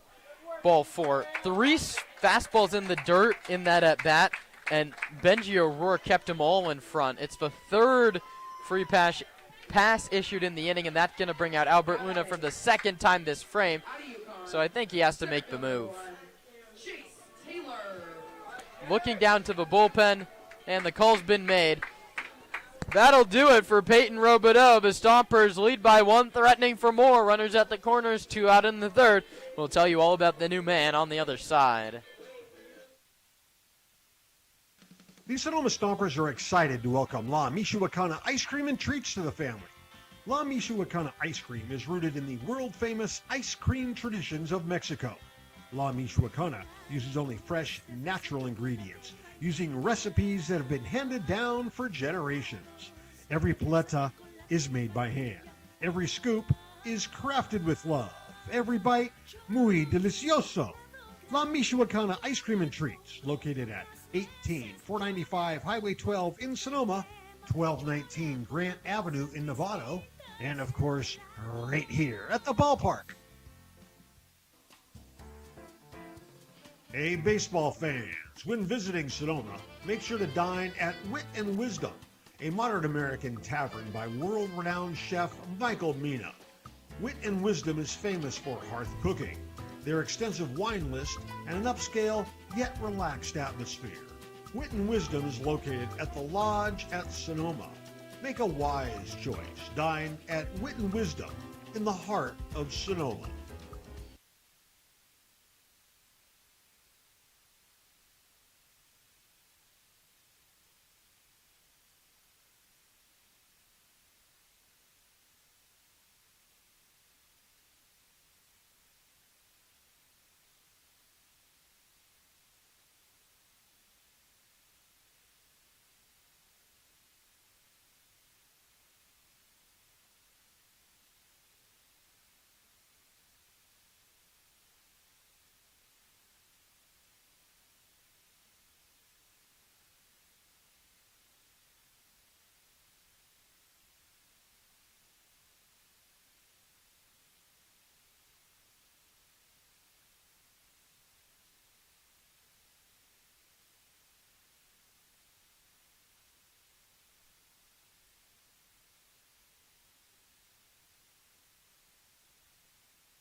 Nicholas O'Rourke is the new pitcher, pitching to his brother Benji O'Rourke, the catcher, and the batter is Chase Taylor.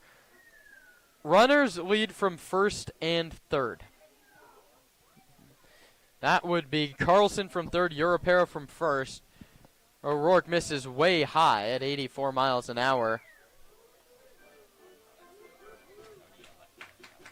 on the fastball, so velo is not going to be as high.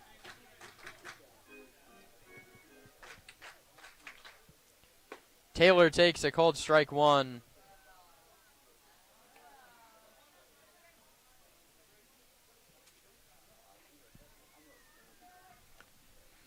Robideau allowed 3 runs. He's responsible for the next 2.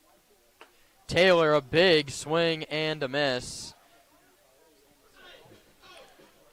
It's O'Rourke's first appearance of the summer. Played last year with the Novato Knicks. Mainly as an outfield guy, though. Two-way guy. I remember we played him on the 4th of July. Europero runs. Taylor takes upstairs. Stolen base for Misael Europero.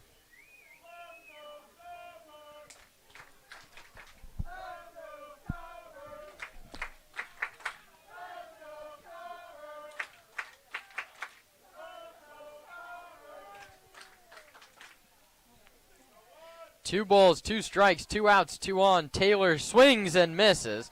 The side is retired. First strikeout for Nico O'Rourke out of the bullpen.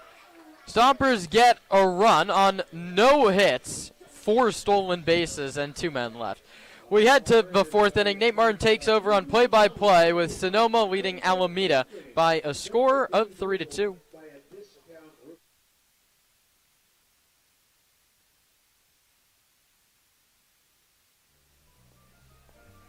Nestled in the heart of Sonoma, Verano Cafe stands as the answer to locals yearning for wholesome food. Opened by Veronica Perez and Carlos Rubio, this cozy diner is nestled conveniently at the crossroads of Highway 12 and Verano Avenue. At Verano Cafe, breakfast, lunch, and dinner are experiences crafted with love and local ingredients. Each dish is a symphony of taste. But Verano Cafe isn't just about breakfast. Their lunch menu features favorites like fish and chips and classic French dishes catering to all tastes. Dinner includes house-made pasta dishes and elegant entrees. What really sets Verano Cafe apart is its commitment to quality and community. With locally sourced ingredients and a dedicated team that feels like family, Verano Cafe offers a warm and welcoming atmosphere. Whether you're a Sonoma local or a visitor, Verano Cafe promises to elevate your dining experience. Join us today and become a part of the Verano Cafe family. Verano Cafe, located at the crossroads of Highway 12 and Verano Avenue in Sonoma.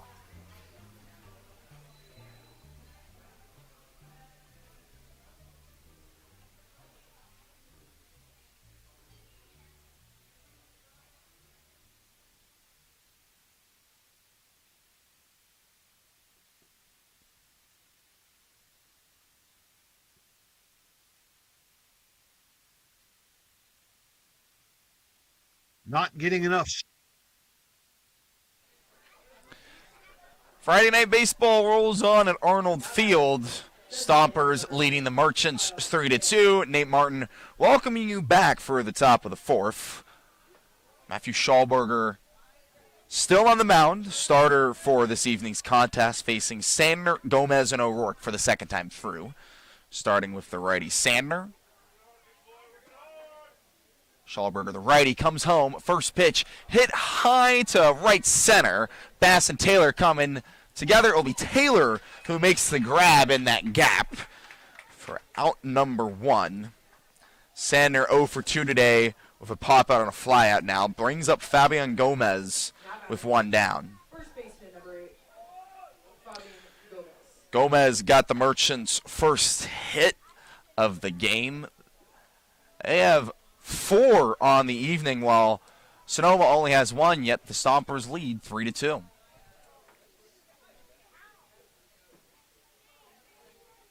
Schallberger comes home. Pitch taken inside, call the ball. Gomez, that's only his third hit of the summer against Sonoma through 5 games. He struck out 4 times in now 11 at-bats against Sonoma pitching. The 1-0, taken in the dirt, ball 2. Strikeouts have been a problem this summer for Gomez. He struck out in 12 of his 30 at-bats. 40%, I did the math for you. The 2-0, taken low in the dirt, ball 3. Gomez getting out ahead here against Schulberger, who after getting a quick out 1, has issued 3 uncompetitive pitches.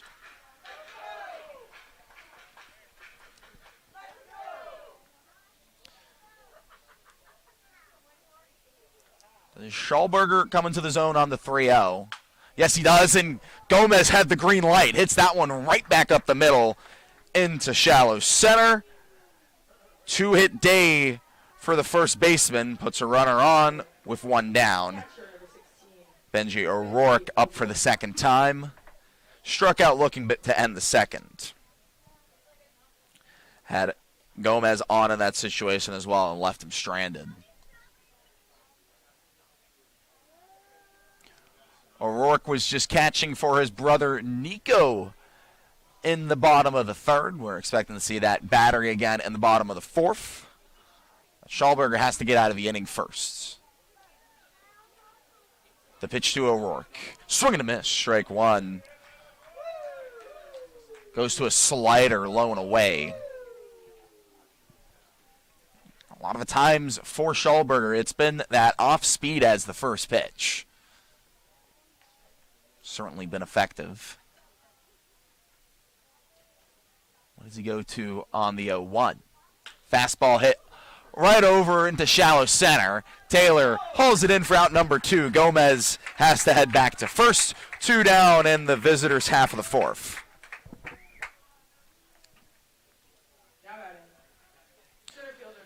Brings up Isaiah Landry, who scored the Merchants' first run.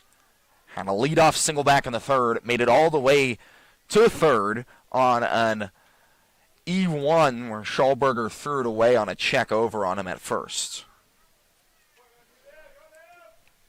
Sporting the hot pink and neon green batting gloves. Landry gets the pitch. Away, ball 1. 86 miles an hour on the fastball there. Couple ticks down from the 89 that we were seeing at the start of Schulberger's outing. His college coach Albert Luna over at 3rd, watching on. Schulberger delivers the 1-0. That one hit foul and out of play down the first base line. Counts now 1-1 to Landry, who's 2 for 5 against Sonoma. This is only his 2nd game against the Stompers this summer, but 3rd season facing them in the CCL. Previously played for the Legends in 2025 and the Seagulls in 2024.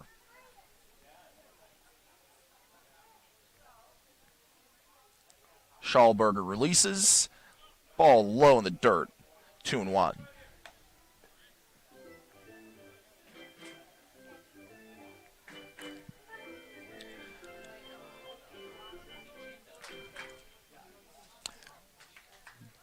Threw down in the inning. Shepler holds on to Gomez at first. 2-1's the count to Landry. And a 3-2 ball game. The Stompers lead. The pitch. Breaking ball. High. Ball 3. Slider that misses up above the zone. Hitters count now to Isaiah Landry. Already has a hit today.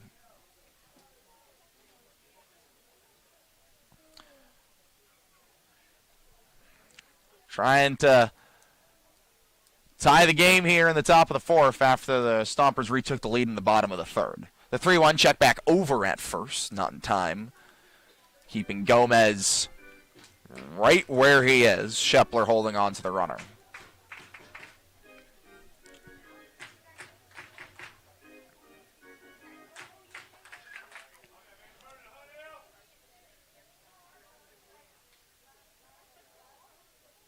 The Delta man Schallberger delivers. 3-1 ripped hard but foul into the beer garden down the third base left field line. A missile off the bat of Landry that he just couldn't time up on a fastball.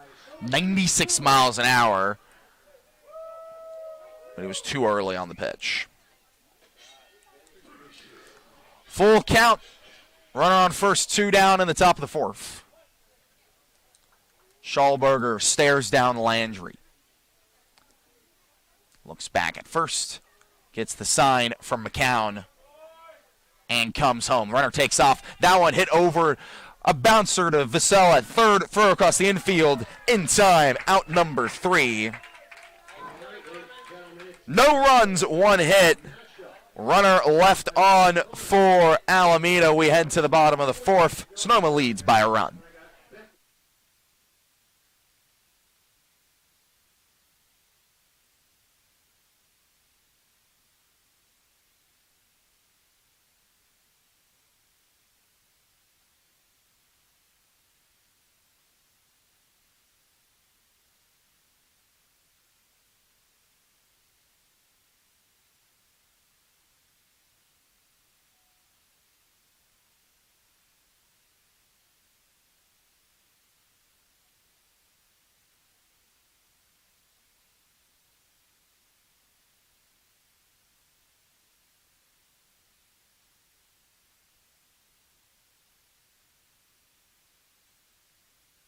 At Ritchie Vineyards, we feel that wine and baseball are the perfect pairing, and we are proud supporters of our Sonoma Stompers. Our family-run vineyard has been farming and growing grapes and carneros for over 40 years. We encourage you to witness our wine journey and check out our selection of boutique offerings at RitchieVineyards.com.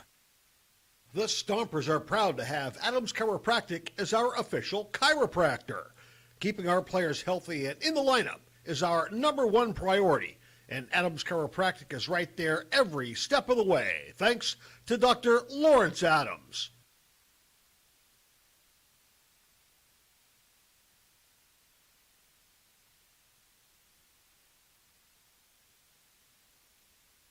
Friedman's Home Improvement. When something breaks at your house, head on over to Friedman's Home Improvement. Remember, if we don't have it, you don't need it.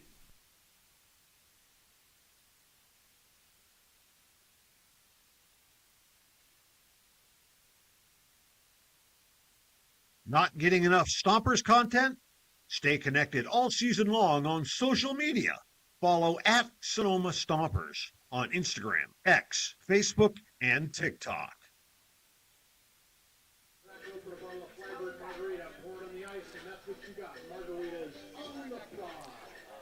Bottom of the fourth with the bottom of the order coming up for Sonoma. Duramalar, Shepler, and McCown facing Nico O'Rourke in his first full inning of work. O'Rourke came in back in the bottom of the third to get the final out. A swinging strikeout to Chase Taylor. The southpaw now going righty, lefty, righty, starting with Duramalar, who's 0 for 1 today with a fly out to deep right field. One that, if the wind was stronger, could have left. That was definitely carried by the wind as Duramalar takes that one for a called strike. 87 on the outer corner. K's coming off a 3-hit game yesterday, hoping to kickstart something here in the bottom of the fourth. The 0-1, breaking ball. This is high, ball 1. That was the changeup there from O'Rourke, mainly been fastball and changeup from the lefty. What does he go to here? Back to the fastball there. That was fouled away, 1-2. Duramalar gonna compete and counts.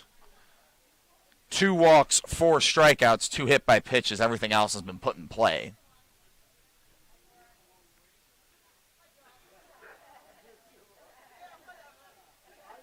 Sees the 1-2.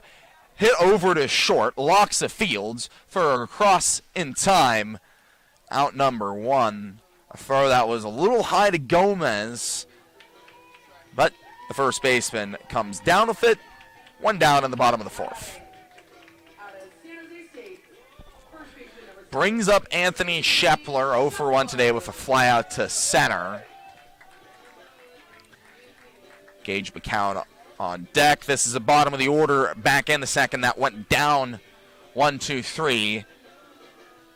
Shepler or McCown getting on this inning would change that fate again. The pitch. Breaking ball. Misses. Ball 1.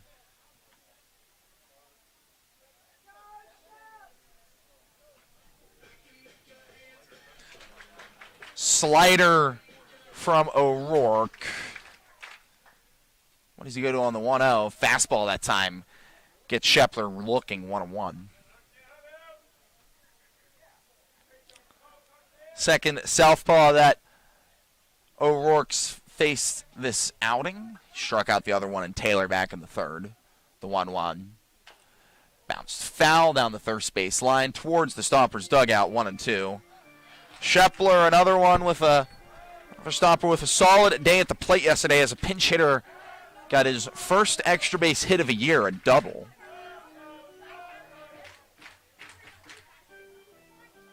Someone who had some serious pop. Had a home run on the 4th of July last summer. This is high school's all-time leader in long balls. He's behind 1-2 to O'Rourke.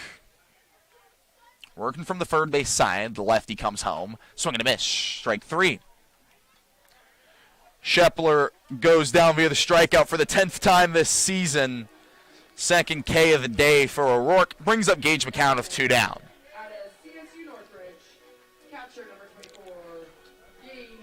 McCown struck out looking back in the second. Hoping to bring up the top of the order with Tino Vassell on deck. As the home plate umpire, Dylan Brewster, getting some balls from Charlie, the dugout. We're ready for the third at-bat of the inning. First pitch, taken low for a ball. McCown, a two-way guy. Caught Wednesday's game against Walnut Creek.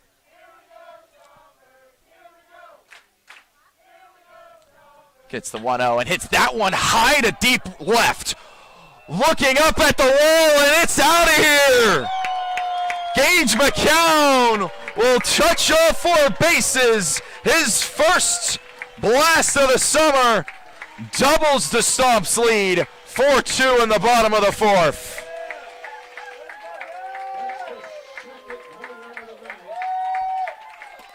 Two righties today have hit a home run for Sonoma. Mike Jones with a 2-run shot back in the first. Gage McCown with a solo blast here in the bottom of the 4th. It's 4-2 Sonoma. Brings up the top of the order with Tino Vassell, who can produce fireworks of his own. Hit a home run 2 days ago, a triple last night. Leads the team in extra base hits. 0 for 1 today with a walk back in the first and a strikeout back in the third.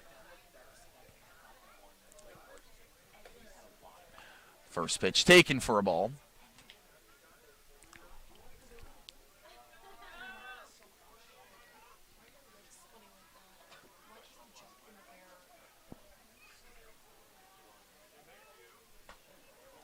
This is outside ball 2. 101 mile an hour off the bat of Gage McCown on that home run. Went 379 feet. Both home runs today for Sonoma didn't just clear the fence. That absolutely left him. The 2-0 taken outside ball 3. Of course it left over the fence, but it completely cleared it. No doubters is the word I'm looking for. Vassell here 3-0 against O'Rourke, who's struggling with his command. That one misses away, ball 4. After the solo home run with 2 outs, O'Rourke issues a 4-pitch walk to Vassell, brings up Wesley Bass with 2 down, 1 on.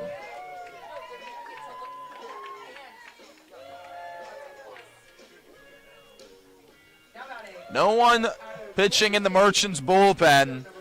O'Rourke was solid, struck out the first batter. He forced a ground out from DeRommler, and then struck out Shepler, but McCown a home run. Vassell a 4-pitch walk. Wesley Bass, who's reached both times, and is a threat to steal at the plate. First pitch, fouled up and away and out of play, 0-1.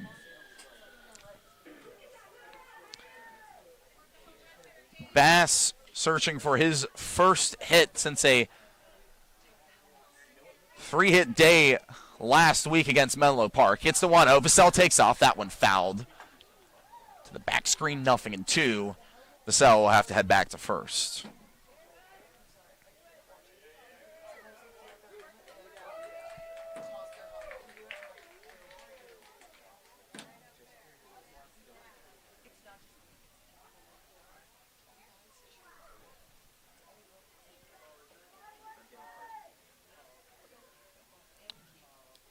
The 0-2 check back over at first. Really an aggressive move from the lefty O'Rourke. Kind of just hurled it in there, and Vassell just had to strut back in. The 0-2 misses up and away, ball 1. Bass walked a really solid walk back in the third against Robideau, the righty. Against the lefty O'Rourke, he's behind 1-2. Trying to come back in the count and continue this inning. The pitch, swing and a miss, strike 3. That ends the bottom of the 4th, but not before a run comes across the plate. Thanks to Gage McCown's solo shot.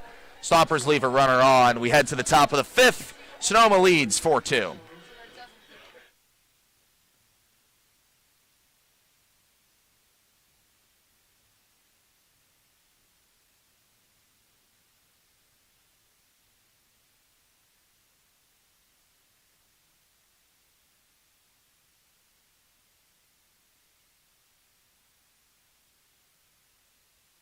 Local expertise worldwide. Sotheby's International Realty is well known for their exceptional real estate agents that distinguish themselves in communities all over the world.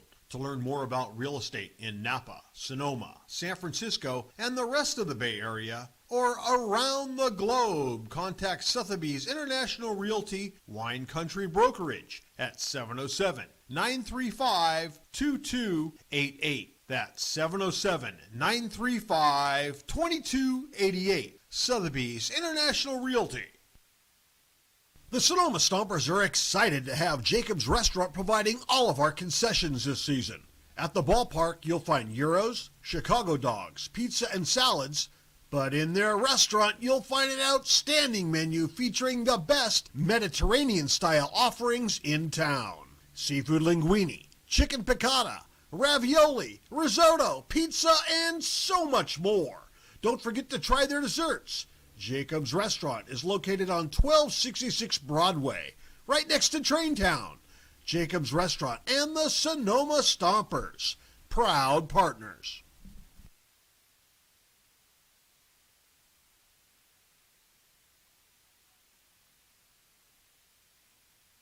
Can I have another beer, please? Can I have another beer, please?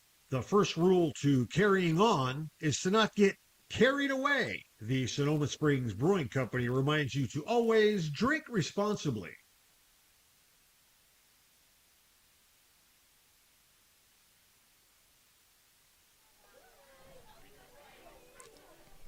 Now pitching for yours. Stompers lead by 2 here in the top of the 5th with a new arm coming into the game. Brady Carvalho relieves Matthew Schallberger of pitching duties. Carvalho, 6'2", left-handed pitcher from Linden, California. Plays his college ball most recently at Modesto. Facing 9-1-2, Reeder, Olson, and Johnson, starting with the righty Reeder. First pitch, fastball up and away, ball 1. Schallberger's line, 4 innings, 5 hits, 2 runs, both earned, no walks, 3 strikeouts. He also recorded a throwing error. Carvalho's 1-0 misses again, ball 2. Another solid start from Matthew Schallberger, establishing himself in this rotation pretty quickly. Yeah, put himself in line for a win. That's all you really can do. 2-0. Called strike one on the outer half. Carvalho, meanwhile, having a slow start to the summer, has given up 7 earned runs across 3 2/3. That one hit over to short to Romular Fields. Throws across the infield in time for out 1 of the inning. 6-3 in the books. Brings up the top of the order, Nico Olson to the plate. Now batting, second baseman number 4. Olson's first time getting a look at a lefty this game. Plays his college ball most recently at Kansas Wesleyan, an NAIA school out in the Midwest. Looks at that one up for a ball. Against righties, Olson struggled this game, 0 for 2 with 2 strikeouts.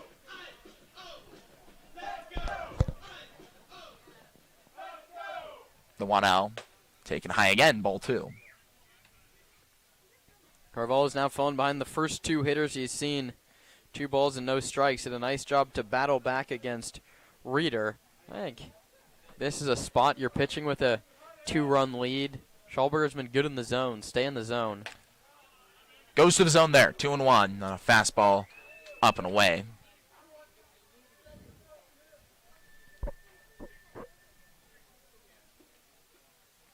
Continue to come back in the count. 2-1, swing and a miss. Olson back in a 2-strike count where he's found himself most of the night so far. Struck out both times he's been up. Carvalho hoping to dish out the golden sombrero. Agrees on a sign with McCown and delivers. Fastball taken outside, ball 3. Trey Johnson on deck. He doubled last time up. K. Locks the man after him. Scored him on a single. Dangerous part of the order coming up, and they'll have to wait after a foul ball from Olson.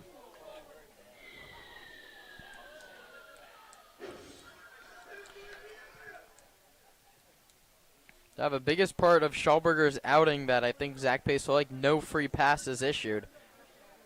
Carvalho in the jeopardy of breaking that no walk hit by pitch streak by Stomper pitchers. The payoff pitch taken away, ball 4. There's the first free pass issued by Sonoma pitching. Puts a runner on with 1 down for Trey Johnson coming up for the 3rd time today. Fielder number 10, Trey Johnson.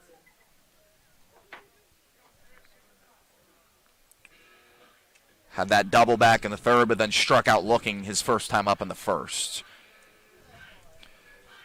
Dangerous hitter, 8 for 13 against Stompers pitching now, with 2 home runs and 6 RBI. Has a runner on first and gets the pitch from Carvalho. Looked at for a called strike 1. Brady ahead in the count for the first time this evening.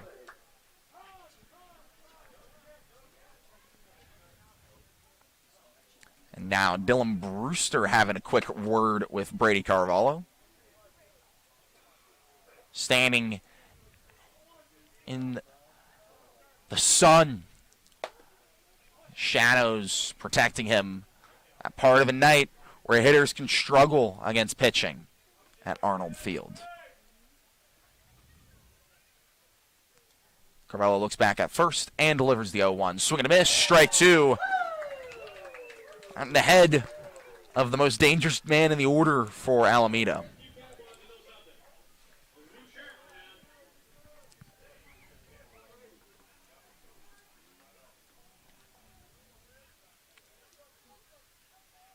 Carvalho releases. Low for a ball on a fastball. Right over the plate, but couldn't get up to the zone.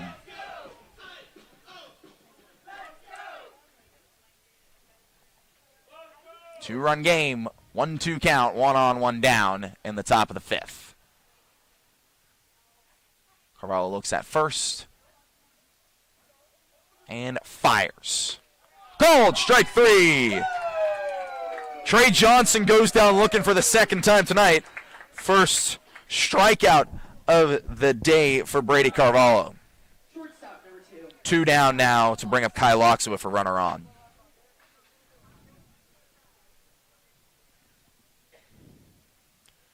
1 for 2 today, the Pepperdine Wave, with a single back in the third that scored Trey Johnson. Has a runner on first with 2 down. Gets the pitch from Carvalho. Bouncer into the third base side. Barehand field and in time at first. Tino Vassell, what a play at the hot corner. Ends the top of the 5th with no hits. Runner left on base, no score. 4-2, we head to the bottom of the 5th. Stompers hoping to extend that lead.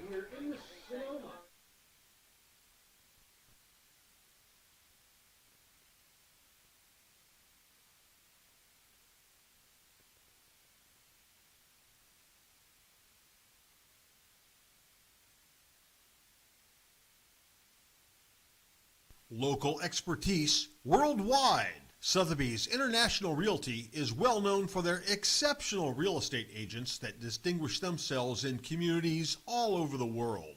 To learn more about real estate in Napa, Sonoma, San Francisco, and the rest of the Bay Area, or around the globe, contact Sotheby's International Realty Wine Country Brokerage at 707-935-2288. That's 707-935-2288. Sotheby's International Realty.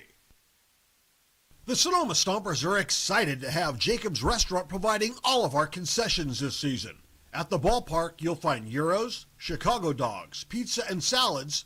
But in their restaurant, you'll find an outstanding menu featuring the best Mediterranean-style offerings in town. Seafood linguine, chicken piccata, ravioli, risotto, pizza, and so much more. Don't forget to try their desserts. Jacob's Restaurant is located on 1266 Broadway, right next to Traintown. Jacob's Restaurant and the Sonoma Stompers, proud partners.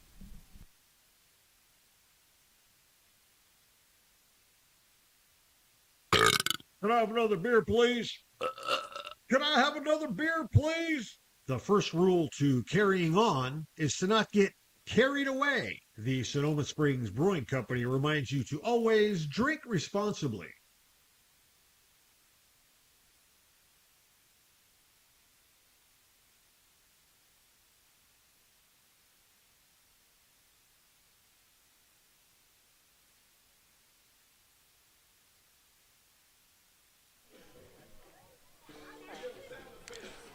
Heart of the order up for Sonoma here in the bottom of the 5th. Alongside Kieran Costa, I'm Nate Martin. It'll be Carlson, Jones, and Urapero facing the lefty O'Rourke, who after looking pretty solid for the first 3 batters he faced, gave up a home run to Gage McCown.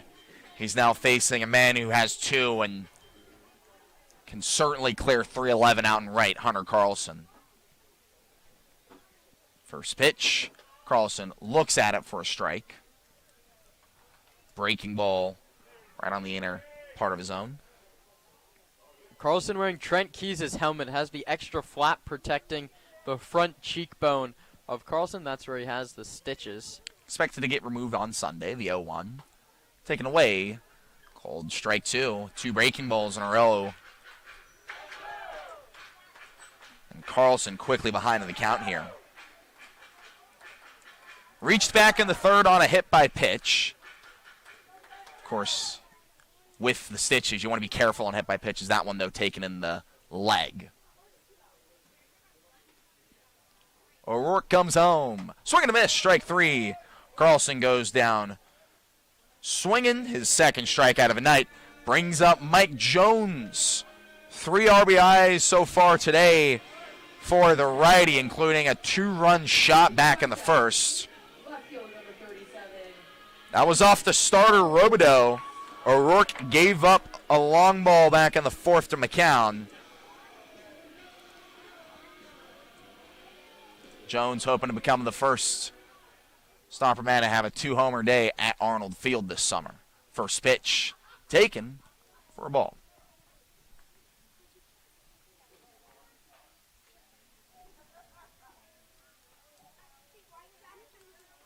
Committed to USF, where he'll play in the fall.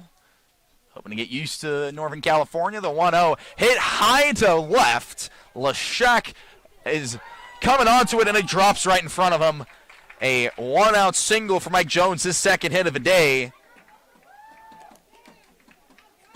Maybe a coming-out party for the left fielder, Mike Jones. Now that one far from his first two at-bats. He had the homer and then the deep sac fly to center. Just served that one into shallow left. Not a very hard-hit ball. Just dunked it in. Kind of dropped right in front of Lashak. It kind of had a tailor-made flyout written all over it, but it sunk down in time. Puts a runner on with one down to Misael Europero, who showed bunt. Pulled it back, but still takes a called strike one.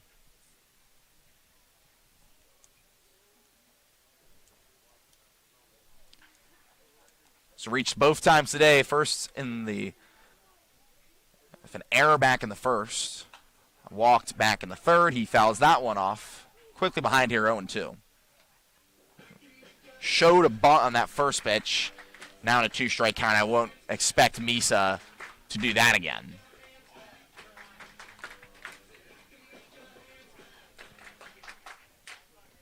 So much joining us here at Arnold Field. Beautiful Friday night.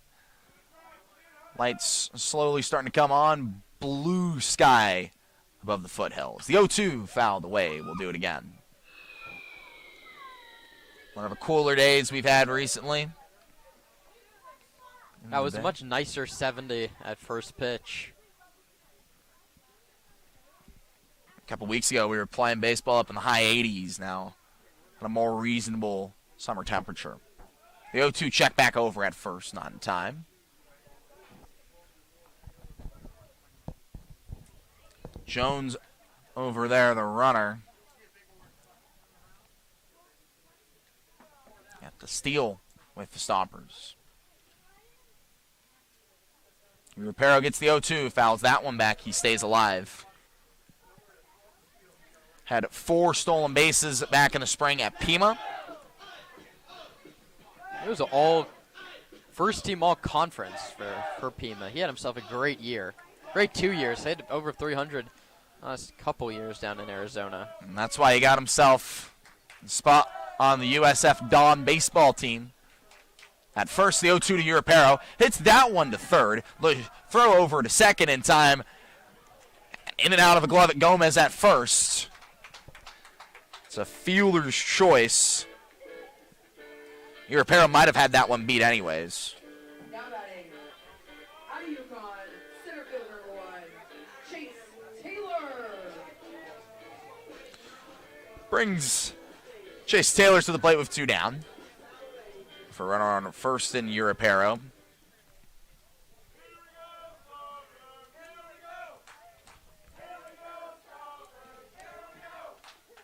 Taylor, lefty, was the first batter O'Rourke faces as the Czech national team player checks back over on Europero at first, another international man from Venezuela. Europero takes off. The pitch low in the dirt, and the throw won't even come from Benji O'Rourke behind the plate. It's a stolen base for Europero. He was running before that pitch even came. Runner now in scoring position.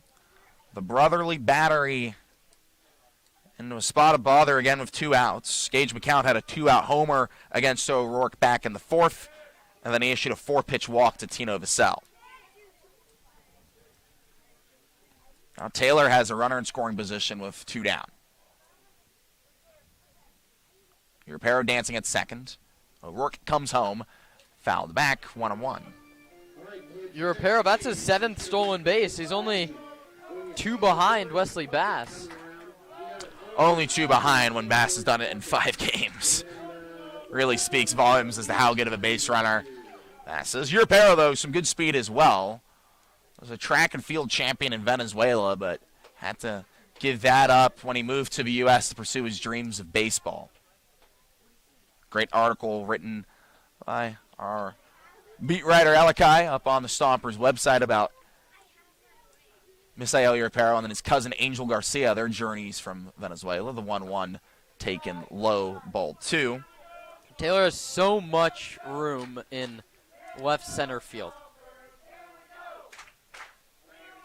Well, Shaq is slowly shading towards the line. Landry one step towards right. O'Rourke delivers the 2-1.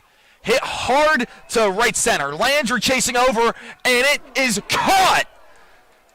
Isaiah Landry going Superman mode, lays out and makes the grab for out number 3. Ends the inning and leaves a runner in scoring position for Sonoma. We head to the top of the 6th. Stomps lead 4-2.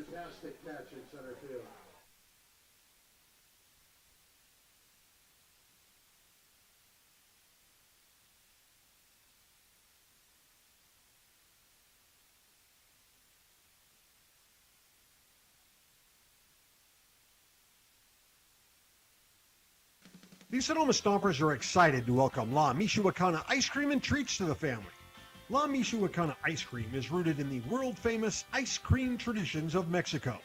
La Michoacana uses only fresh, natural ingredients, using recipes that have been handed down for generations. Every paleta is made by hand. Every scoop is crafted with love. Every bite, muy delicioso. La Michoacana Ice Cream and Treats, located at 18495 Highway 12 in Sonoma, 1219 Grant Avenue in Novato, and of course, right here at the ballpark. Hey, baseball fans, when visiting Sonoma, make sure to dine at Wit and Wisdom, a modern American tavern by world-renowned chef Michael Mina. Wit and Wisdom is famous for hearth cooking, their extensive wine list, and an upscale yet relaxed atmosphere. Wit and Wisdom is located at the Lodge at Sonoma. Make a wise choice. Dine at Wit and Wisdom in the heart of Sonoma.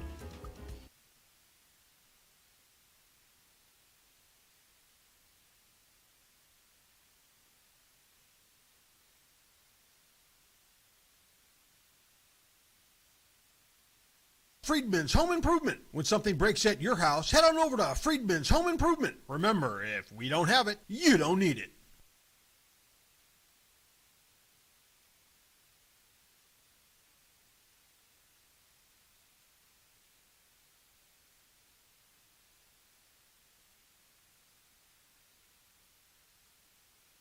Not getting enough Stompers content?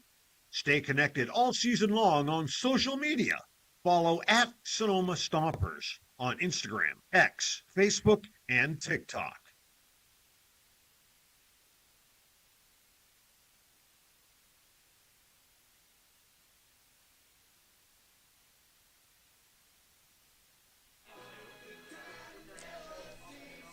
From one Modesto man to another, Jackson Rowland relieves Brady Carvalho of pitching duties after Carvalho went an inning. No hits, no runs, one walk, one strikeout. Rowland, the 6'2" righty from Modesto, plays his college ball, as I mentioned, at Modesto Junior College. Has made 2 appearances this summer, most recently against the Seagulls back on June 18th, where he pitched an inning and 2/3, allowed a hit, struck out a batter. Has yet to allow a run this summer. He's facing LeShock, Sandner, and Gomez for the Merchants here in the top of the 6th. LeShock 0 for 2 today with 2 groundouts to third.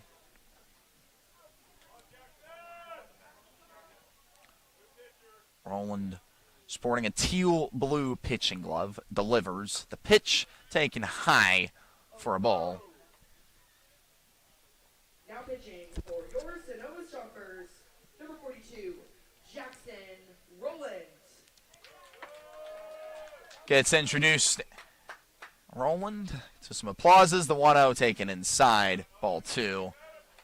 That one just missed LeShock, who's playing his first game of the summer for the Merchants, yet to reach.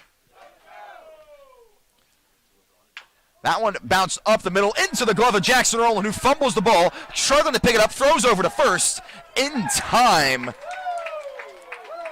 Rowland did the hard part, but then struggled with the transfer from the bare hand to the glove. But got it in time for the first out of the inning. Brings up Kyle Sandner with nobody on. Now batting, designated hitter number 9, Kyle Sandner. 0 for 2 today, Sandner. Started the 4th inning, now here in the 6th. And the game, the Merchants find themselves down by 2. These two teams always seem to play close ones.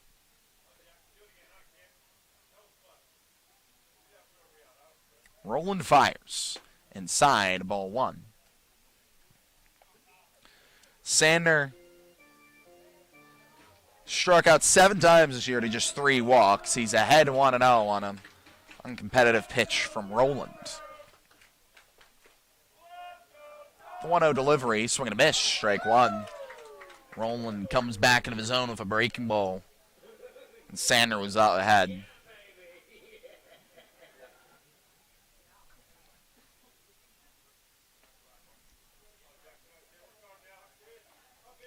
The pitch in the dirt and away. Ball 2. McCown wasn't even close to getting that one. Bat boy grabbing that one from the backstop to some big cheers.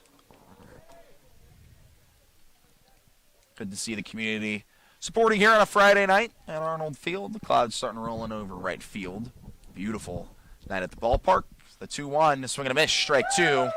If you're looking to spend a beautiful summer night at the ballpark, you can go to StompersBaseball.com for tickets. 4th of July next Saturday. That should be a fun one with fireworks to celebrate America's 250th. 2-2 pitch, breaking ball, hit over to third. Vassell fields it, gets another out. Tino Vassell playing a very nice game defensively over at third. For a Stompers defense that struggled with errors, it feels like Vassell has been one of the most steady hands on the infield. Definitely passed all the tests he's had today.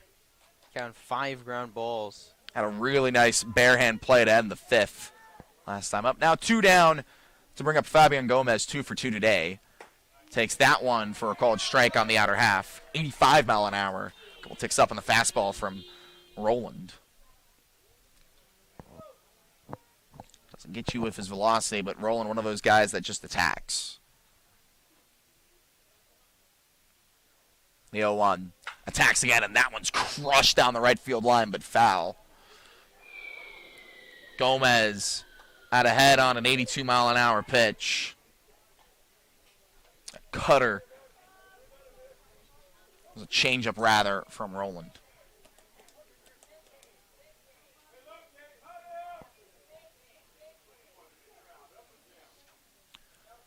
The 2-strike offering taken outside, ball 1. Roland kind of played with his leg kick there, held it up a second longer than what we've seen so far.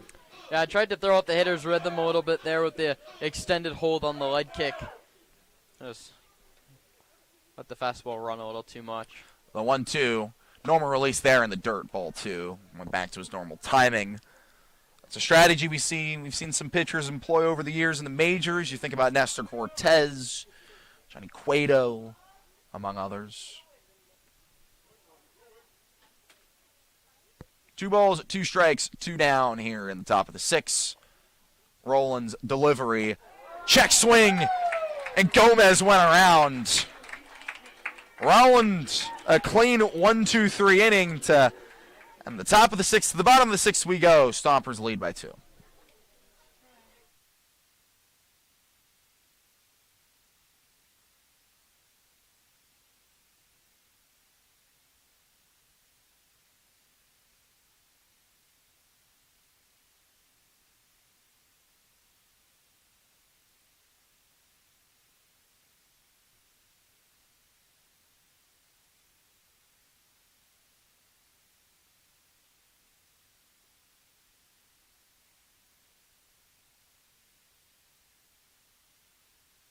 The Sonoma Stompers are excited to welcome La Michoacana ice cream and treats to the family. La Michoacana ice cream is rooted in the world-famous ice cream traditions of Mexico. La Michoacana uses only fresh, natural ingredients, using recipes that have been handed down for generations. Every paleta is made by hand. Every scoop is crafted with love. Every bite, muy delicioso. La Michoacana Ice Cream and Treats, located at 18495 Highway 12 in Sonoma, 1219 Grant Avenue in Novato, and of course, right here at the ballpark.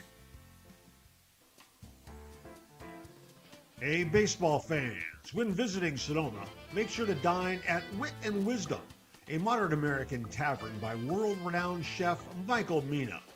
Wit and Wisdom is famous for hearth cooking, their extensive wine list, and an upscale yet relaxed atmosphere. Wit and Wisdom is located at the Lodge at Sonoma. Make a wise choice. Dine at Wit and Wisdom in the heart of Sonoma.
New arm ends the game for Alameda as we roll into the bottom of the sixth here at Arnold Field.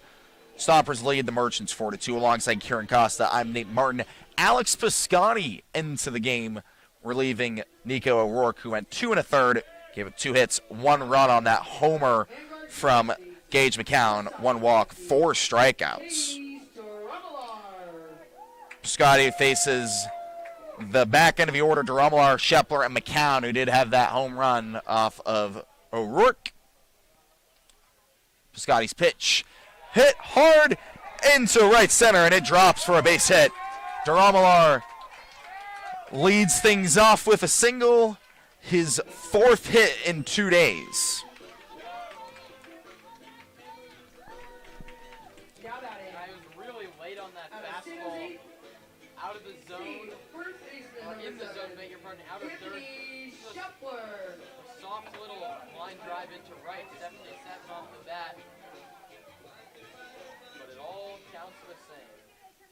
Duramalar takes his lead out first. Anthony Shepler to the plate here against Piscotti. First pitch popped up into the infield.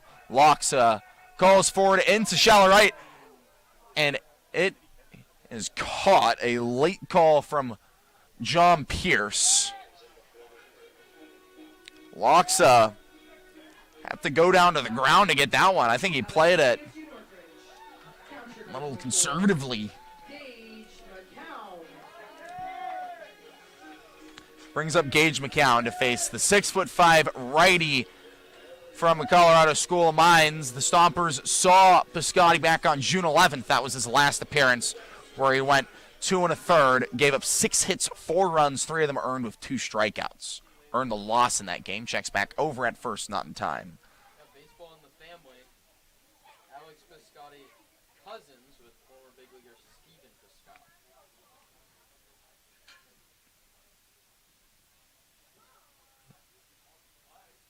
Comes from a baseball family, delivers that one high for a ball to Gage McCown. I wonder if Steven Piscotti is an over 100 OPS plus hitter. He had some really good years. I wonder if he's an above league average hitter. McCown out had 2-0 on a miss outside. He is an above average league hitter. What? 8 years maybe in the bigs? 104. Oh, come on. I'm too good today. I mean, I feel like we need to get like a hose up here because you're kind of on fire, Kieran. Cool me off. Cool me off. 2-0's the count. Runner on first is Duramalar. 1 down. McCown takes that one up and in. 3-0 now. Gage out ahead.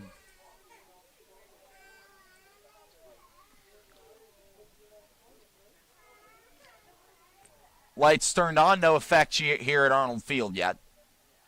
The 3-0, McCown looks at it for a called strike one. We saw Fabian Gomez swing on a 3-0 pitch back in the fourth. You will never see that. Rarely, if at all, see that from a Zach Pace coach squad. Runner takes off. That one hit sharply down the third base side, and it gets through. McCown with his second hit of the day puts runners on first and second. DeRomular was stealing there on the 3-1. Didn't really need to. First and second for the top of the order, Tino Vassell. I don't know if it's a hit and run on 3-1, but had the runner in motion.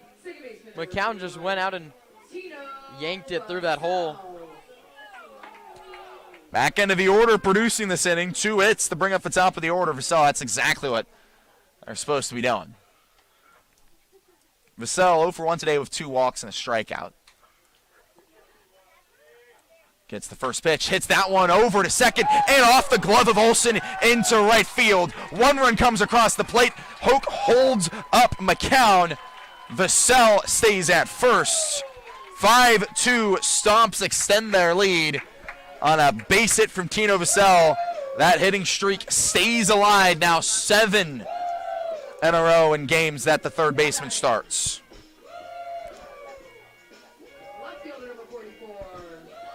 DeRomular scored on that play. McCown's at third, Vassell at first. Wesley Bass with runners at the corners, still 1 out here in the bottom of the 6th.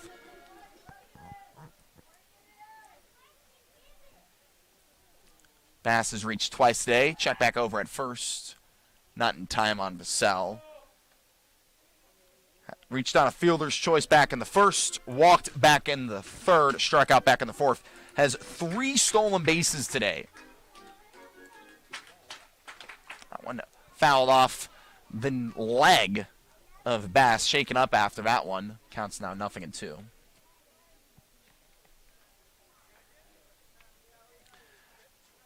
Those legs are of what provided the Stompers of so much value out of Wesley Bass. 9 home runs as Zach Pace came out of a dugout to check on his star runner. Bass seems to be okay. Walks back into the batter's box, has runners on the corners. 1 down in the inning. The pitch. Breaking ball dings him. Load up the bases. Alex Piscotti hits a batter. Since entering the game, the reliever has given up 3 hits and now a hit by pitch. 1 run already across the plate. Brings up Hunter Carlson, 18 RBI on the year. Leads the team with the bases loaded, 1 down. Yeah, Tino Vassell just tied him up in the RBI category with that single in the 6th. Hunter's got the easiest opportunity to retake that lead here. Just has to hit it to the outfield, but Hunter wants so much more. 2 doubles yesterday. 0 for 2 today with 2 strikeouts and a hit by pitch back in the third. Has 2 home runs on the summer. 4 doubles. 7 hit by pitches. Now 8, excuse me. Tied for the league lead. First pitch taken outside for a called strike 1.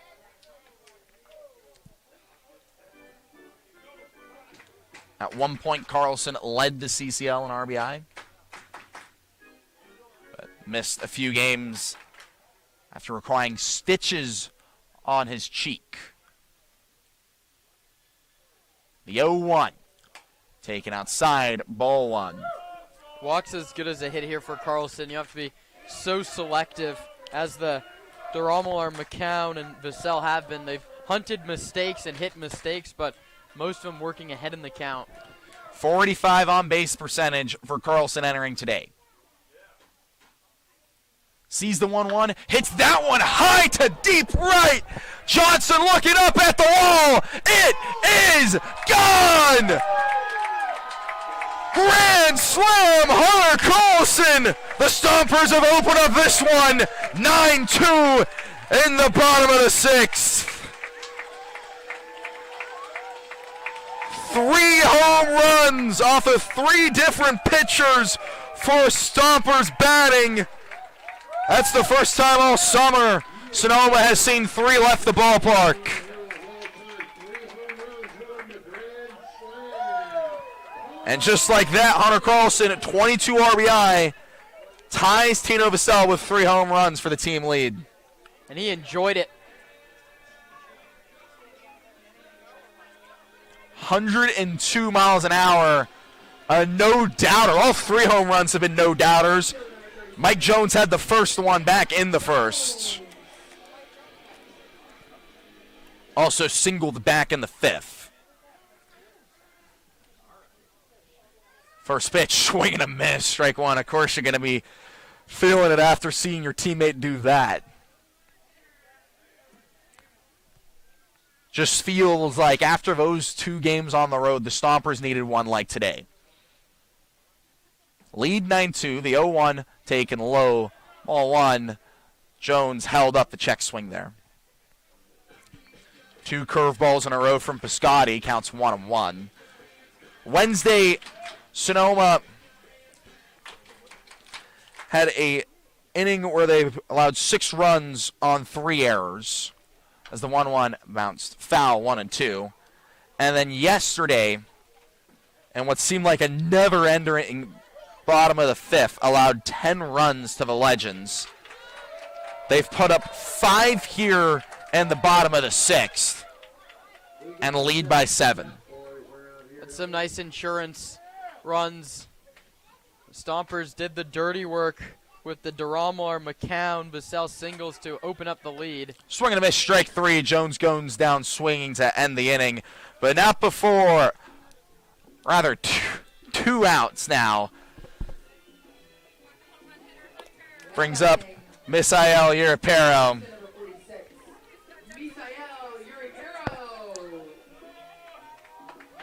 With 2 down, nobody on.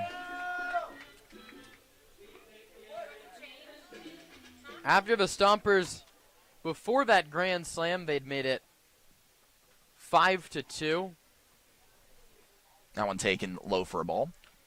And then Hunter Carlson's hits just gravy. I mean, you're very happy with the 3-run lead. It's now much more comfortable up by 7. The 1-0. Fouled back, 1-1. Second grand slam hit by a Stomper this summer as well. Tino Vassell had the first, an opposite field home run over that short porch and left.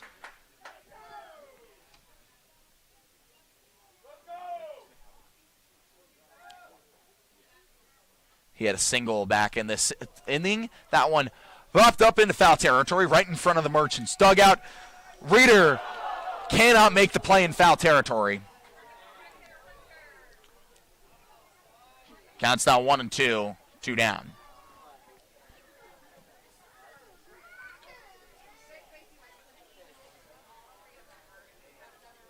And Urapero gets another chance at this one.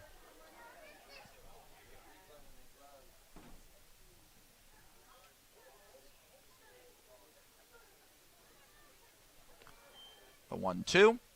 Breaking ball. Misses. Just a little too high on the off speed. Piscotti thought he had strike 3 called. Instead, it's 2-2. 2 down in the bottom of the 6th.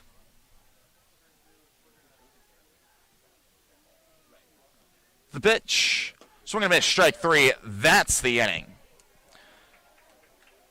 5 runs across the plate here in the bottom of the 6th, including a grand slam from Hunter Carlson. We head into the top of the 7th. Kieran Costa takes you home on play-by-play on the Sonoma Stompers Broadcast Network.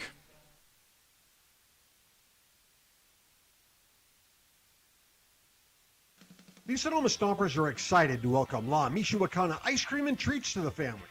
La Michoacana ice cream is rooted in the world-famous ice cream traditions of Mexico. La Michoacana uses only fresh, natural ingredients using recipes that have been handed down for generations. Every paleta is made by hand. Every scoop is crafted with love. Every bite, muy delicioso. La Michoacana Ice Cream and Treats, located at 18495 Highway 12 in Sonoma, 1219 Grant Avenue in Novato, and of course, right here at the ballpark. Hey, baseball fans, when visiting Sonoma, make sure to dine at Wit and Wisdom, a modern American tavern by world-renowned chef Michael Mina. Wit and Wisdom is famous for hearth cooking, their extensive wine list, and an upscale yet relaxed atmosphere. Wit and Wisdom is located at the Lodge at Sonoma. Make a wise choice. Dine at Wit and Wisdom in the heart of Sonoma.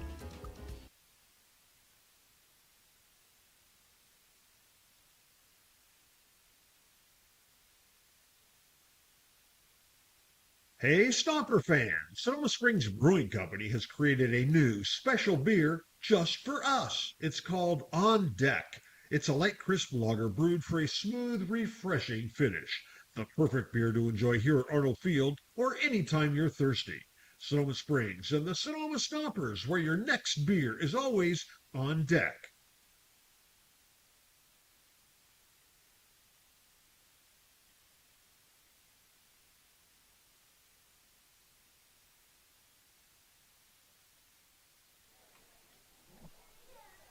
Now batting, catcher number 16, Benji O'Rourke.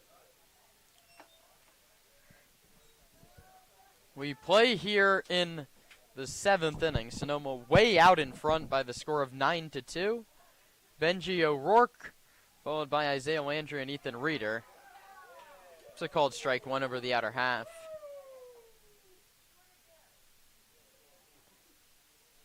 Roland retired the Merchants in order in the 6th, and now working with a whole lot bigger lead. And he tries a front hip slider that couldn't come back to the corner. The count's 1-1. Hunter Carlson, grand slam, the big blow in this one. Mike Jones, a homer of his own. Gage McCown, the third in the trio. This one's bounced to third. Tino Vassell can't make the play. It's into left field. Single for Benji O'Rourke. Vassell was on the receiving end of a ground ball to second that couldn't be fielded in the bottom of the 6th. That was ruled a hit. Vassell backed up on a 2-hopper. That one's going to be ruled a hit as well. Both may be makeable plays. That is now the 6th hit for the Merchants. We're going to turn a double play on Isaiah Landry, singled and grounded out so far today. Landry takes a called strike 1.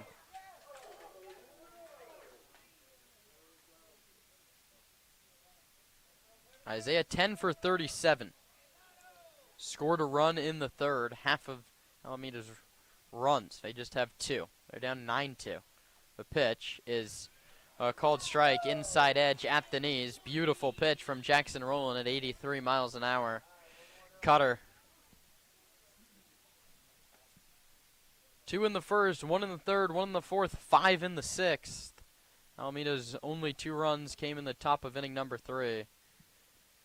0-2 pitch on the way. Landry bounces this one to the shortstop hole. Backhanded by DeRomar. Across his body. Throw to first. Not in time. Infield single for Isaiah Landry. The speedy center fielder beats it out. Not to take away from what was an outstanding play by Kays DeRomar to the backhand side deep in the hole.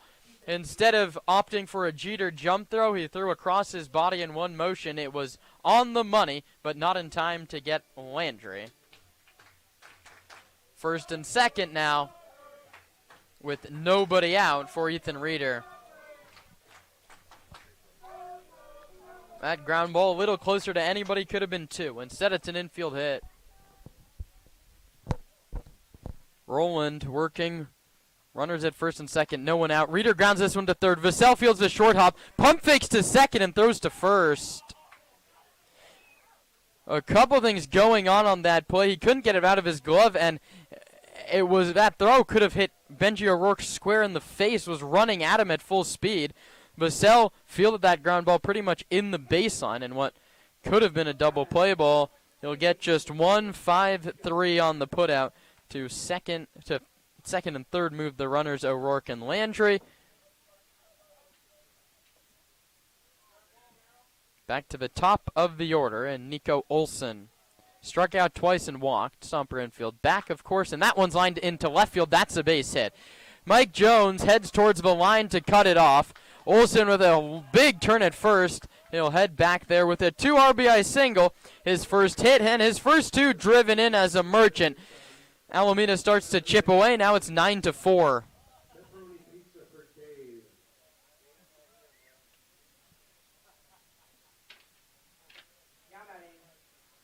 3 hits in the inning. Brings up Trey Johnson, a left-handed hitter. Double play still in order as the Stomps look to get out of this. Don't want the Merchants to get too close. The lead is 5 runs for Sonoma as Johnson swings and misses. It's 0-1. None of the singles were hit particularly hard off the bat of Merchants hitting, but they're all line drives in the scorebook. Off first is Olson. At the plate is Johnson. He takes downstairs. The count's 1-1.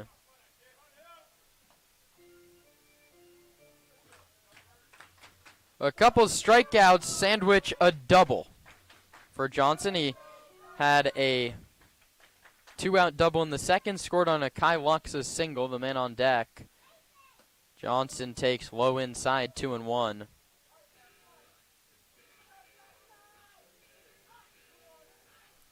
Duramolar and Europero shaded for 2 up the middle. Shepler holds Olson at first base.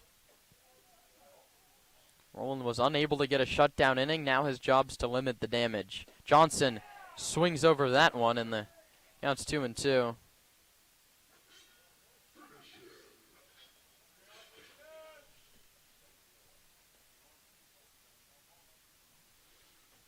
Nice draw by Roland to get into a 2-strike count with Johnson. All-league first team for Skyline College. Hits this one foul. He split the first base bag and the first base coach, Dan Mills. Mills does the recruiting for the Alameda Merchants. Albert Luna is the first-year manager. Tony Sakachi, the general manager, at the helm. Mills has been with the Alameda baseball team for a very long time. Johnson awaits a 2-2 pitch. Off first and not running is Olson. This one's hit up the middle, and the out is recorded at second base. Fielder's choice allows Johnson to trade places with Olson. 6-4 gets the out, and Trey Johnson at first base and Kai Luxa coming to the plate.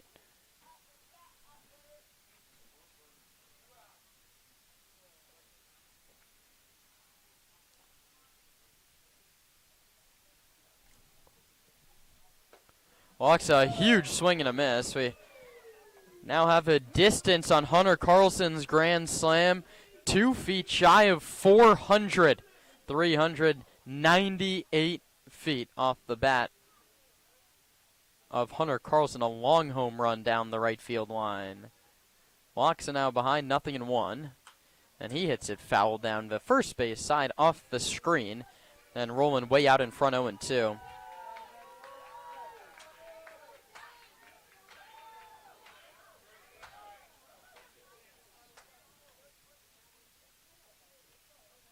Stomper bullpen is quiet. This is Roland's 7th inning to finish. Short lead for Trey Johnson at first base. 0-2 pitch to Luxa is bounced to third. Vassell waits on a high hop, fires it across the diamond to retire Luxa. Merchants get a couple back on 3 hits. No Stomper errors and a man left. Time to stretch at Arnold Field in Sonoma. Stompers 5, Stompers 9, Merchants 4.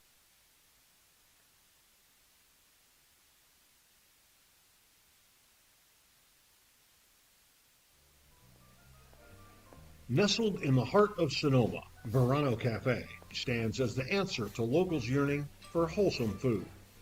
Opened by Veronica Perez and Carlos Rubio, this cozy diner is nestled conveniently at the crossroads of Highway 12 and Verano Avenue. At Verano Cafe, breakfast, lunch, and dinner are experiences crafted with love and local ingredients. Each dish is a symphony of taste. But Verano Cafe isn't just about breakfast. Their lunch menu features favorites like fish and chips and classic French dishes catering to all tastes. Dinner includes house-made pasta dishes and elegant entrees. What really sets Verano Cafe apart is its commitment to quality and community. With locally sourced ingredients and a dedicated team that feels like family, Verano Cafe offers a warm and welcoming atmosphere. Whether you're a Sonoma local or a visitor, Verano Cafe promises to elevate your dining experience. Join us today and become a part of the Verano Cafe family. Verano Cafe, located at the crossroads of Highway 12 and Verano Avenue in Sonoma.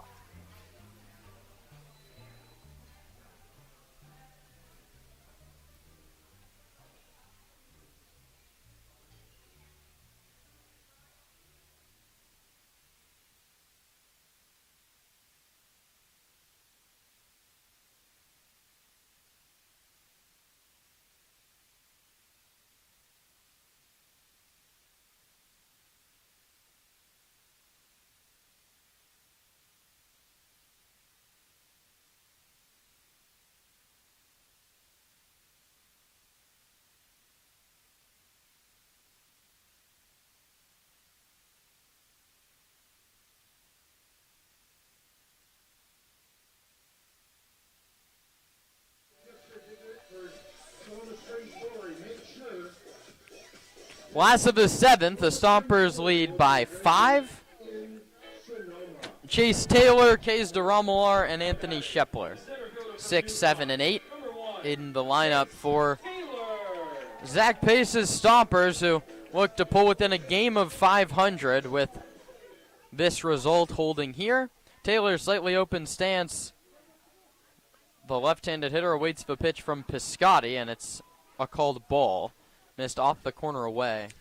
The last top half of the seventh proved why insurance is so important in this league. You know, 2 runs there, 2 runs there. All of a sudden, it's a competitive game. That one's high, 2-0. And that's why it's important, you know, for the Stompers offense to continue to attack. Kays DeRomular was the first run to come across the plate in that 6th inning. 1 of 5, he's on deck. 2-0 to Taylor. Is foul back to the screen, 2-1. Chase, one of just 2 Stompers yet to reach base today. And he got robbed of the hit on a really nice diving grab from Isaiah Landry back in the 5th. Isaiah Landry, a plus-plus center fielder for the Dons and now the Merchants over the summer. Piscotti's 2-1 pitch to Taylor. Too far off the corner in. It's a curveball. The count's 3-1. Hitters count to Chase Taylor.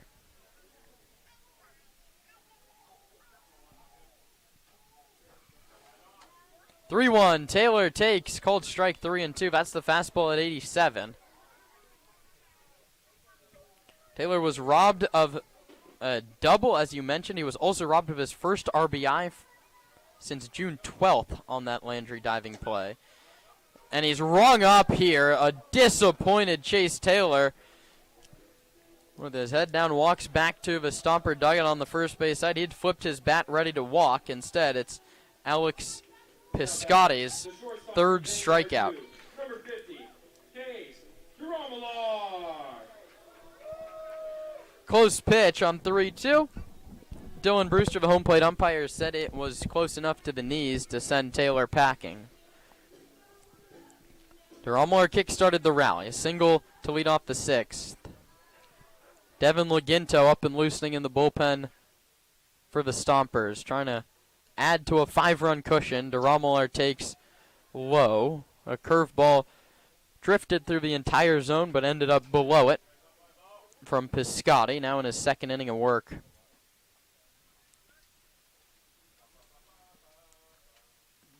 DeRomular now 4 hits in the last 2 games.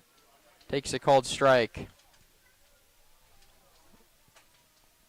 87. The Stompers just have to be aggressive on on and then the outer third and then outer third extended.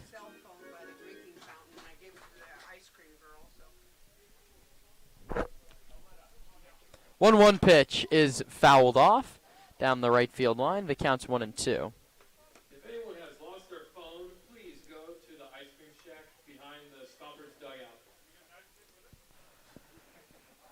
1 ball, 2 strikes, and 1 out. The bases are empty for Sonoma in the bottom of the 7th. They lead 9-4, courtesy of a 5-run bottom of the 6th. The 1-2 to Duramalar is bounced weakly up the third baseline, foul.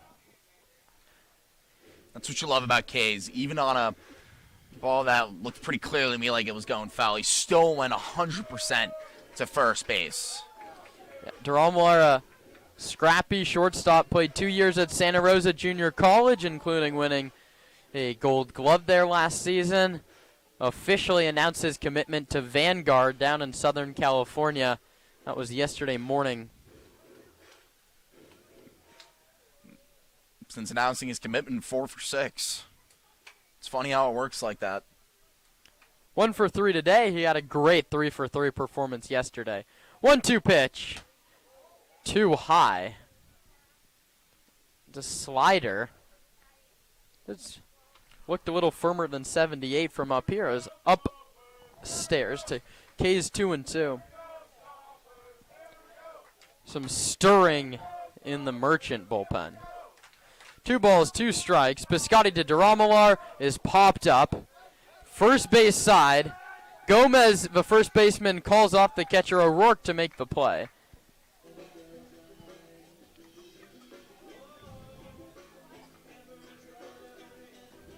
Now batting, the first baseman from San Jose State, number 7, Anthony Shepler.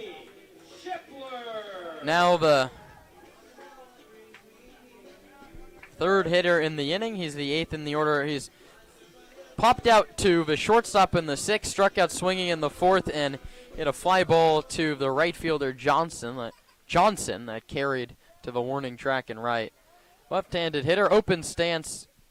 Classic no batting glove looks from Shep, and he swings at the first pitch and misses. Curveball down below the zone. Shepler ever aggressive on the first pitch. Was Pencilman for taking a hack at the first one before he gets up there. Had a double in last night's game. 0-1. This one's hit hard into right center field. That's going to get down. Johnson's going to pick it up in the right center field alley, but it's a single for Anthony Shepler. A hard-hit baseball. He just yanked it over the second baseman, and it's great to see the results starting to come for Shep. Really, a lot of these back end of the order guys starting to produce this week, and that's even though you've dropped 2 so far in this week, 2 disappointing ones. That's a really encouraging sign to see a guy like Kays Duramalar be 3 for 3 yesterday with a hit today. Shepler 2 games in a row with a hit. Gage McCown with a home run and a single today. McCown now at the plate. He takes a big swing, tried for his second homer there and could not come up with anything. It's 0-1. Mateo Heredia as well had a really nice day out in Walnut Creek. Ben Sebastiani got his first hit yesterday at Menlo Park as well.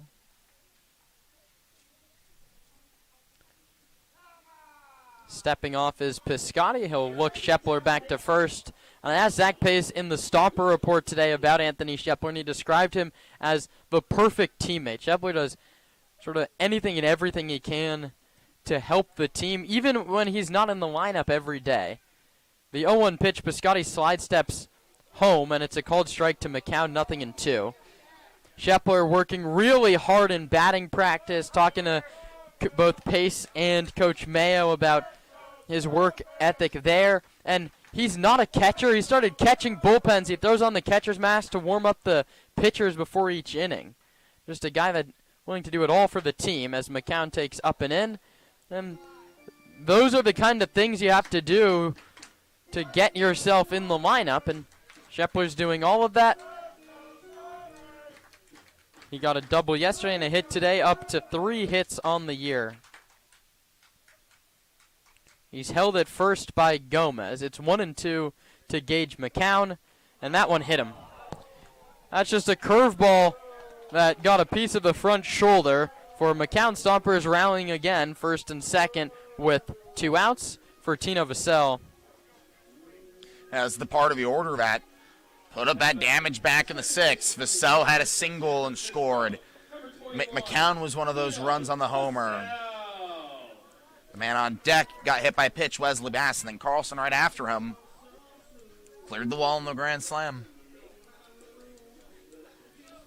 Stompers hoping to get it to Hunter Carlson. They need a couple more knocks to set him up, and here comes Albert Luna. He makes the call before he even gets to the foul line. Break in the action, pitching change. Stompers lead by 5, threatening 2-on, 2 out in the last of the 7th. Stick with us on the Stompers Broadcast Network.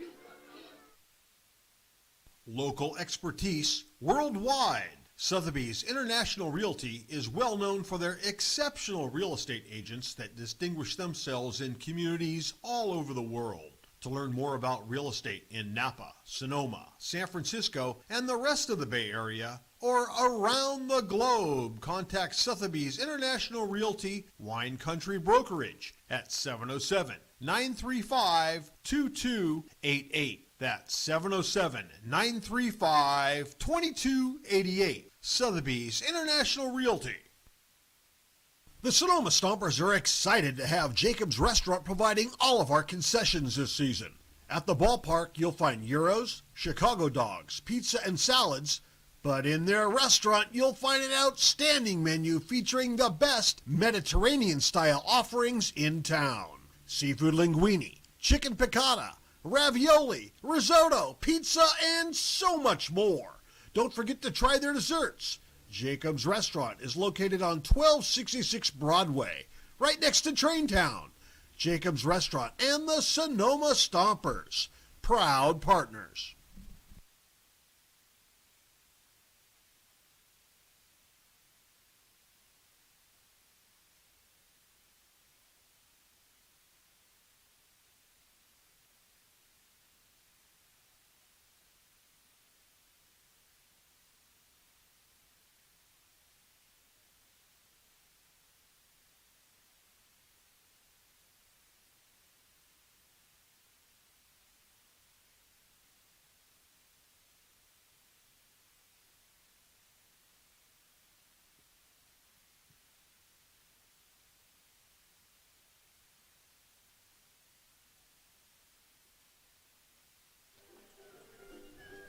Alex James is the 4th pitcher today for Albert Luna and the Merchants. A tough go to start the season.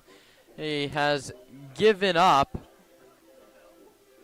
a whole bunch of earned runs.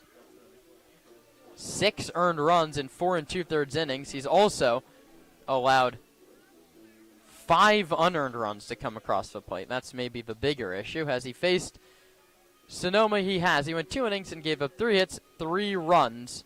All earned. That was his last outing on the 21st. He also faced Sonoma on June the 10th and gave up 3 runs, all unearned in 2/3 of an inning. Stompers have hit him hard. Good time to extend. Just a 5-run cushion. Kieran Costa alongside Nate Martin on the Stompers Broadcast Network. Vassell takes the first pitch from James down below the zone.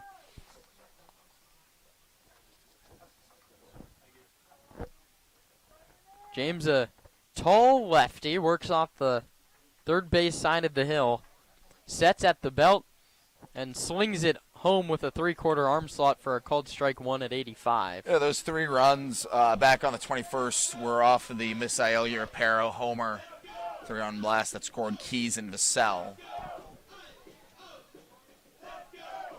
Now it's Tino Vassell at the plate. 1 for 2 with a couple of walks on the evening. 1-1, Vassell takes low. Nice block by Bendry O'Rourke to hold the runners at first and second. O'Rourke's been a brick wall behind the plate tonight. An outstanding day behind the dish for the Alameda backstop. I'm sure Vassell has seen 3 of his teammates hit a home run. He just saw Carlson time for the team lead. He wants that right back. Has a chance to add to that RBI total definitely, and he takes outside 3-1. He's in a hitter's count to try and do it. This is a lot of the times where we've seen Vassell do his damage. That home run against Alameda was in a against Walnut Creek was in a 3-ball count. The triple against Menlo Park was in a 3-ball count. Let's see what he does on the 3-1 from James. He pops it foul back to the screen. Got a pitch to hit, 85. Right down the pike at a height just below the letters. That's one you want to go attack. We'll do it on 3-2. Shepler runs from second and McCown runs from first when the lefty James is ready to fire. He comes set at the belt, takes a peek out on the base runners and delivers home. Vassell takes a called strike 3. So James leaves his 2 inherited runners on the paths as we head to the 8th inning. The Stompers on top by a score of 9-4.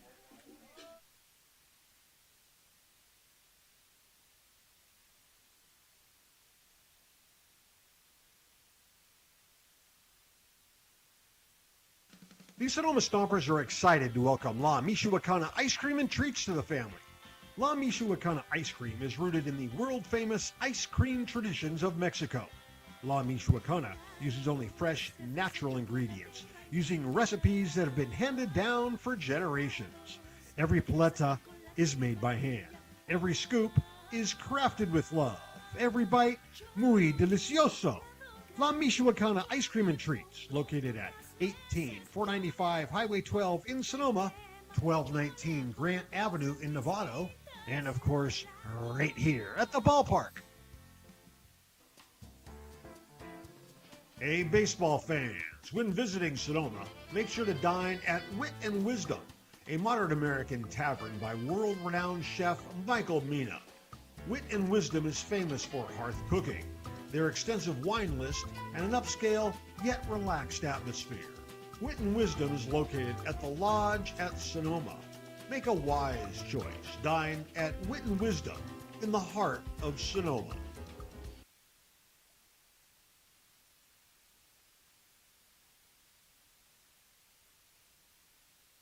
Rawhides on deck. Rawhides on deck. Oh my God. Rawhides on deck. On Deck can be purchased right here at the ballpark and at Sonoma Springs Brewery, located at 19449 Riverside Drive in Sonoma.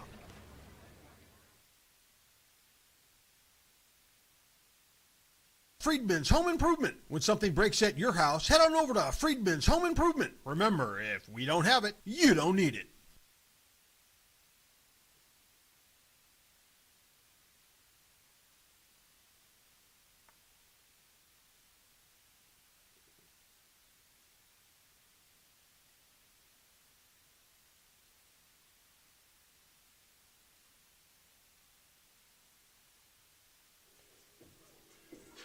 Devin Laginto comes out of the bullpen to relieve Jackson Rowland, who gave up 3 hits and 2 earned runs with a strikeout over 2 innings pitched.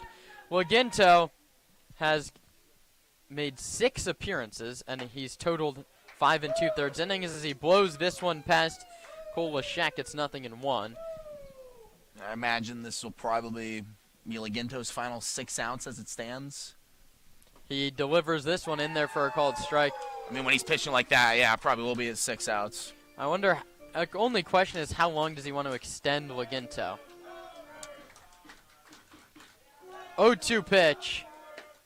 Low and outside. Laginto works so quickly. He has allowed 2 earned runs, 4 hits in 5 2/3 innings. He has a 1-0 record and 2 saves. His 1-2 pitch is popped up foul and out of play. Both of those earned runs against Slow last week. We've seen him one time since then when he got the final out versus the Merchants on Sunday in what was a save situation. He gets his first punch out on a called strike 3 to Cole Lashak.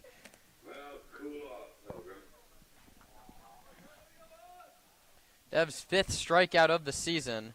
We got a pinch hitter into the game now.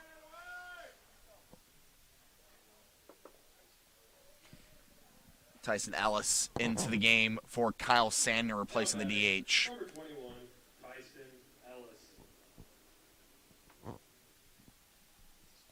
Ellis, a lefty, has had success against the Stompers, was a home run shy of the cycle in the first meeting between these clubs at Chabot. He takes a called ball just off the corner away. Ellis played at Cal State East Bay and also West Valley College. Laginto is 1-0 to him. Poured in there for a called strike one.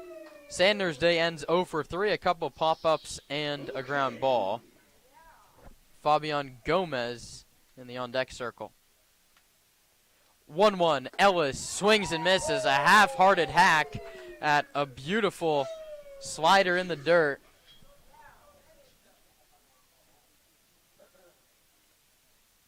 Laginto staring into McCown for his sign. 1-2, struck him out swinging. Right back to the changeup at the bottom of the zone. A couple of punches to start the night for Laginto, and now Gomez will hit, aiming for his third hit of the day. Now batting, the first baseman, number 8, Fabian Gomez. Gomez singled in the first and the fourth. Both of those were off of Matthew Schallberger, and then in the sixth inning he struck out against Roland, and he's ahead 1 ball and no strikes. Changeup missed low. That just the 8th strikeout for Sonoma pitching. Schallberger 4 over 4. Carvalho got a strikeout in his inning. Roland struck out 1 over 2 frames. 1-0. Outside 2-0. But the big number that stands out, Kieran, is just 1 walk allowed across 4 pitchers now. It was a 1-out walk for the leadoff man, Nico Olsen, in the 5th inning. Carvalho got a strikeout and a ground out to escape that frame. 2-0s popped up. Foul out of play over the Merchant dugout down the third base side. Alameda 4 outs away from dropping their 6th in a row, and Sonoma would extend their lead on the Merchants for the final playoff spot in the North. And if you contrast that pitching, the pitching today with yesterday, allowed 4 walks with 4 hit by pitches and 12 hits. 8 hits allowed today, yes, but a lot of them been weak contact. 2-1 finds the corner 2-2. Slider found the outside edge.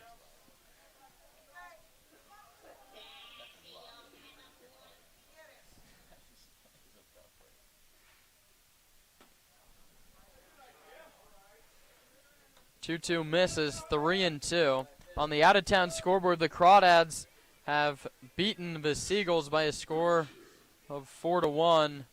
Walnut Creek continuing their hot start to the year. Payoff pitch from Laginto's popped up foul and out of play.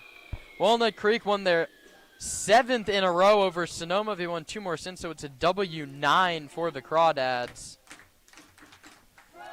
Stompers will get another chance at them tomorrow on Arnold Field. Should be a fun one. Payoff pitch, Laginto misses. So Gomez draws the walk, and now this is where Laginto's outing gets interesting, is when he has to go from the stretch, and that quick pace is thrown off a little bit with the runner at first. Benji O'Rourke 1 for 3 on the day will now take up the space in the righty batter's box. And this is the part of the order that kick-started that 2-inning crooked number last inning. Both O'Rourke and Landry got hits.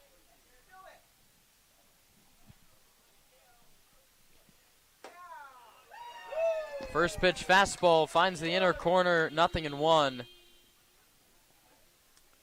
The other team ahead of the Stompers, the Slow Blues, took care of business and got through a late rally by the Arroyo Seco Saints to finish off a 5-2 win. Here in Sonoma, O'Rourke hits it foul. The count's 0-2. Stompers leading 9-4 in the bottom of the 8th. The Blues improved to 18-4. Dean Trainer's got something cooking down at Sinsheimer. 0-2 pitch. Swing and a miss. Devin Laginto strikes out the side in the 8th with a walk scattered in. We head to the bottom of inning number 8. Sonoma in control by a score of 9-4.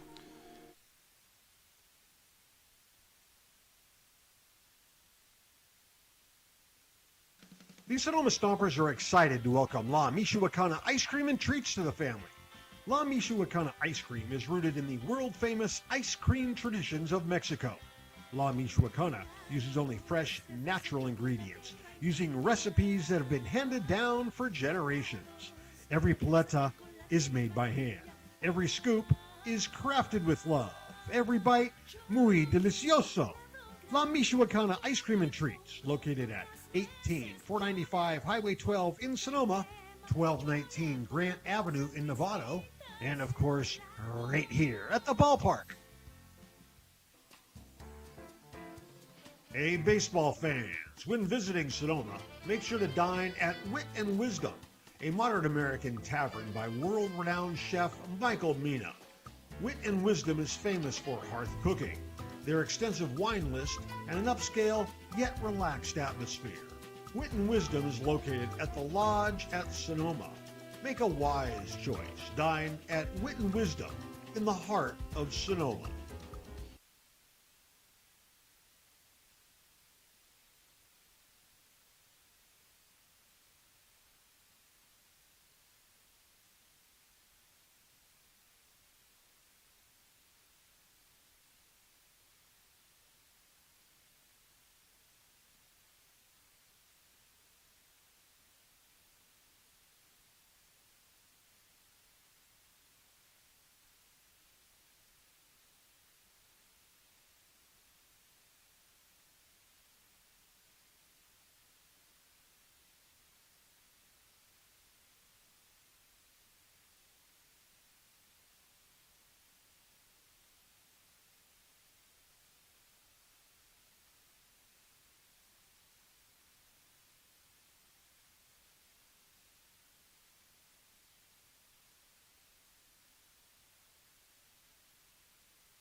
Wesley Bass leads off the bottom of the 8th inning. Stompers just looking to add a little bit of extra cushion, and he fouls it back and off the glove of the catcher O'Rourke.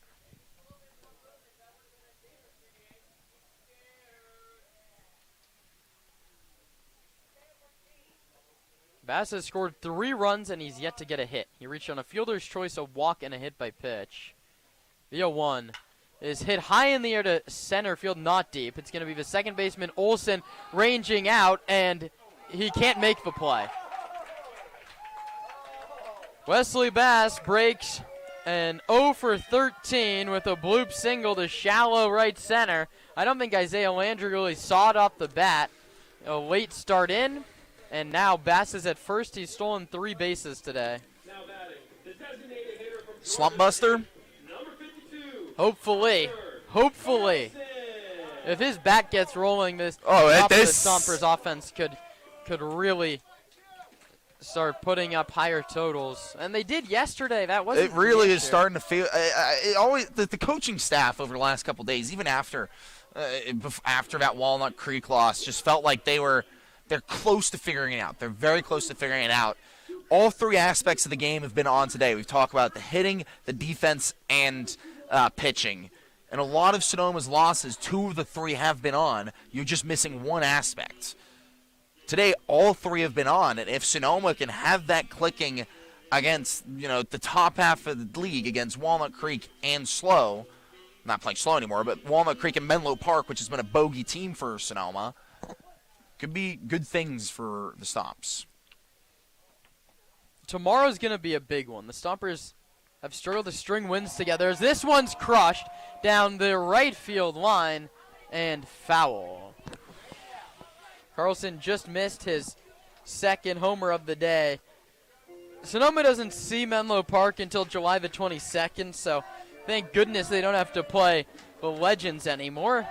Dave Hoke, when I was talking to him before the game, said, I guess the Legends are the best baseball team in the world. The Stompers just somehow unable to beat him, but I think the Stompers need to win today and then take 1 or 2 of the next 2. Carlson takes low 1-1 against Walnut Creek and Alameda again on Sunday because they've put together a game like this a few times this year. They've just been unable to string wins together. And if you could get a win against a red-hot Dads team tomorrow, that'd be great for the Stomps.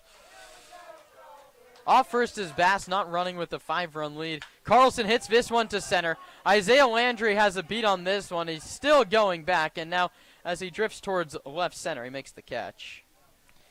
Carlson retired for the 3rd time today, and now Mike Jones will dig in.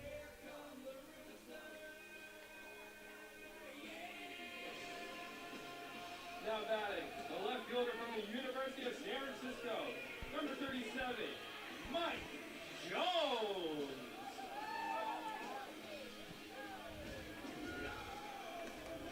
Jones homered in the 1st, a sac fly in the 3rd, he singled in the 5th, and struck out in the 6th.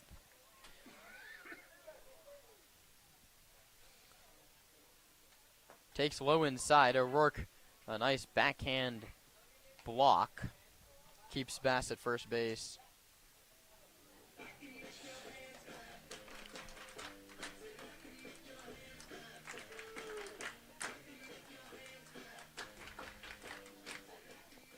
Stompers lead 9-4. James misses. Ooh. Found the top of his zone. That's a great pitch. It's a great pitch.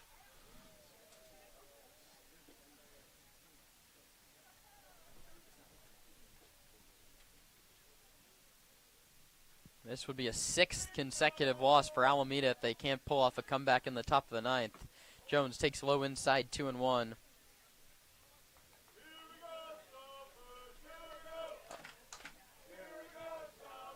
More action in the Merchant bullpen. I think Luna is going to manage this 8th inning to try and hold the deficit to just 5. Not just leave Alex James out to dry if he can't find the zone. 2-1, blows it by Jones, 2-2. I don't blame him if you feel like he's in reaching distance. It's a solid offense. Just a few days ago, he was hitting around 300 as a team. Jones already at the plate with a couple lefties due up.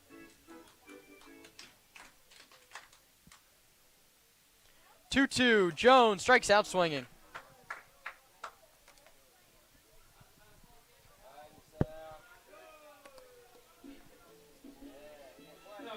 Second strikeout for Alex James.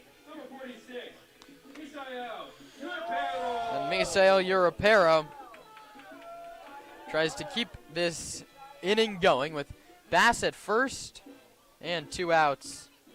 Europero picked up his first 2 extra base hits against this Merchants team on Sunday. And he's behind in the count, 0-1.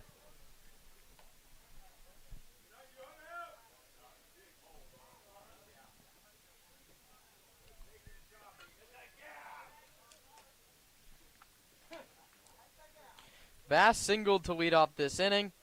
Carlson has flown out and Jones has struck out since. Europero in the hole, 0-2. Stompers haven't had anybody throwing, so it will be Laginto's 9th inning as things stand.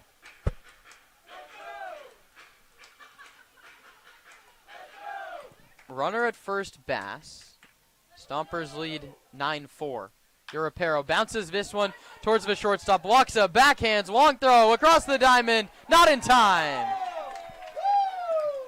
Kai Loxa is shell-shocked. He's standing behind third base right now. He did everything right on that play, but his throw was just a millisecond too late. Infield hit for Europero's first knock of the ball game. That was a great throw. I'd be pissed too if I was Locke. So that was a brilliant play. Europero, one of the fastest guys on the team.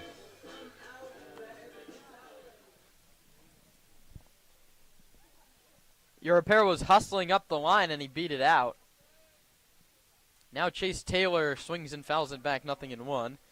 Taylor, the last man in the lineup yet to reach base. He grounded out in the first, struck out in the third, flew out in the fifth, and struck out looking in the seventh.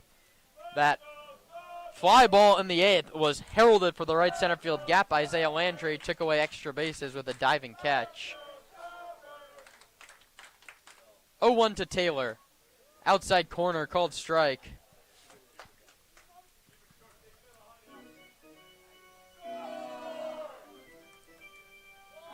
For the Merchants in the ninth, it'll be Landry, Reeder, and Olson slated to hit.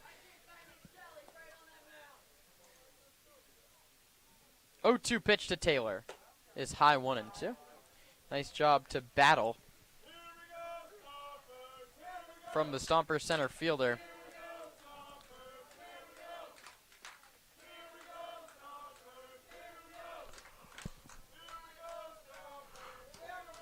One ball, 2 strikes, 2 outs. Taylor bounces it weakly towards second. Charging is Olson. Underhands to first, low, dug out by Gomez. And the side is retired. For the Stompers, no runs on 2 hits and 2 left. Last looks for the Merchants, down by 5 when we come back for the top of the ninth on the Sonoma Stompers Broadcast Network.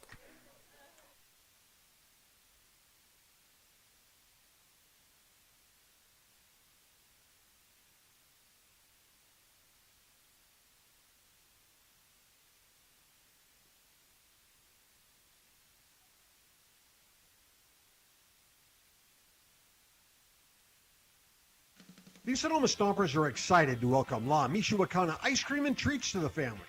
La Michoacana Ice Cream is rooted in the world-famous ice cream traditions of Mexico. La Michoacana uses only fresh, natural ingredients, using recipes that have been handed down for generations. Every paleta is made by hand. Every scoop is crafted with love. Every bite, muy delicioso. La Michoacana Ice Cream and Treats, located at 18495 Highway 12 in Sonoma, 1219 Grant Avenue in Novato, and of course, right here at the ballpark. Hey, baseball fans, when visiting Sonoma, make sure to dine at Wit and Wisdom, a modern American tavern by world-renowned chef Michael Mina. Wit and Wisdom is famous for hearth cooking, their extensive wine list, and an upscale yet relaxed atmosphere. Wit and Wisdom is located at the Lodge at Sonoma. Make a wise choice. Dine at Wit and Wisdom in the heart of Sonoma.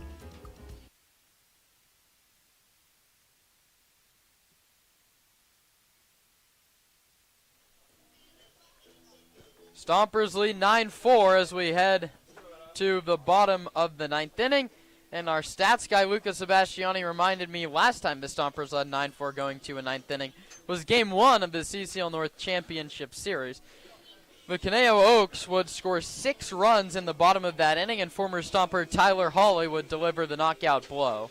Sonoma here in the regular season at home look to close the door. Waginto gave up a walk, and he also struck out 3. Landry, the hitter, takes inside 84 miles an hour. It's a new year. It's a new group of guys. It is. The Stompers team, it's core and firm, has never led 9-4 going into the ninth, so I don't know if I consider that stat all too relevant. Devin Laginto started that game down in Conejo, actually. He's in to finish off the job here in Sonoma. He's behind 2-0. Laginto gave the Stompers a real chance to win that ball game. He went 6 innings, allowing 4 runs on 7 hits, left in line for a win. Here he pours it in there, 2-1. And there's still questions about how Sonoma lost that game. They were running out of pitching. There was maybe some sort of hangover after the Sebastiani home run. Laginto misses inside. It's 3-1 on Landry. A couple ones where Laginto's lucky not to hit him. Really pounding Landry on the inner third. Isaiah, a couple of singles today. He's also grounded out to third. Scored a couple runs, and he takes ball 4.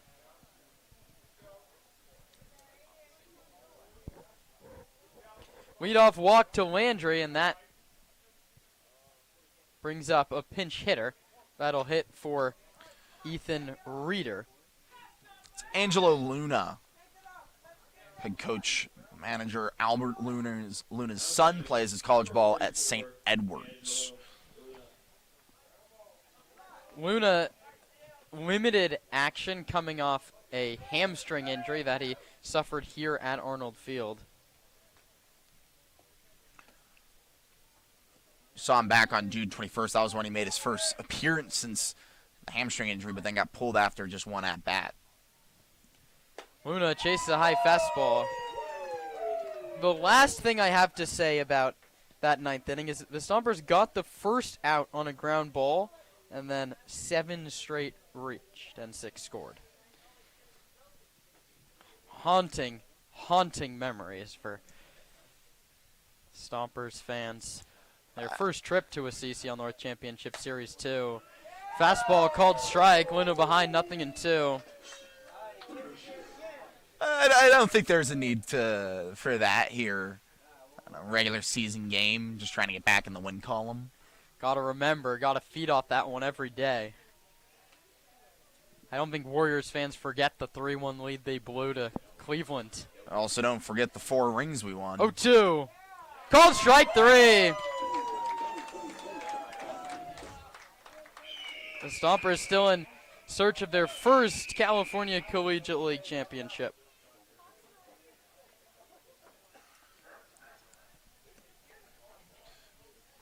So another pinch hitter here, Zach Lewis, into the game. Lewis replaces Olsen. Number 6, Zach Lewis.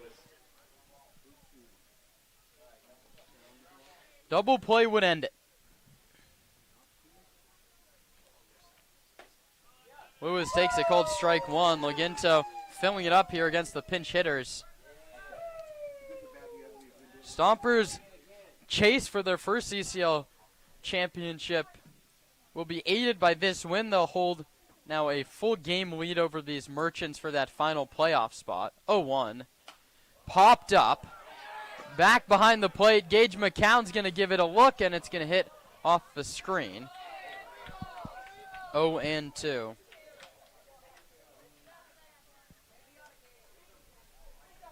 McCown came all the way back to the netting, and it just barely hit the top of the screen.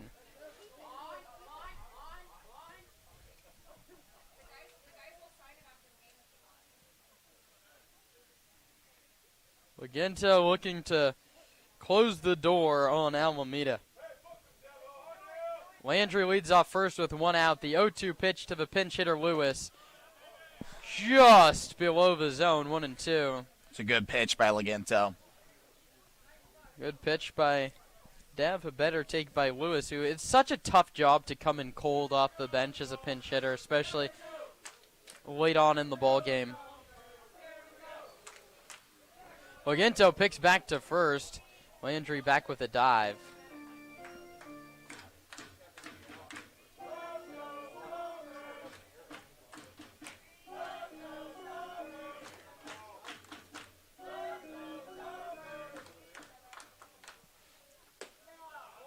One, two, misses low again, 2-2.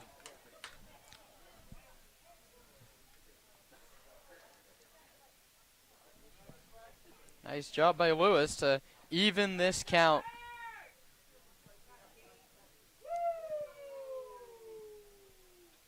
Two pitch, low outside, and all of a sudden the counts run full 3-2.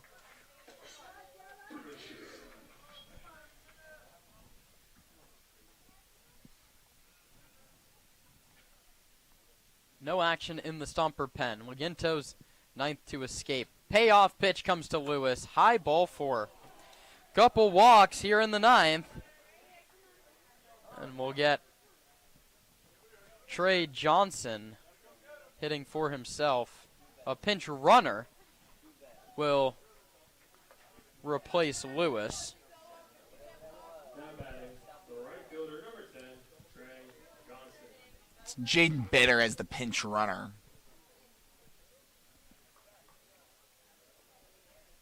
Bitter, mainly a pitcher, will run at first for Lewis.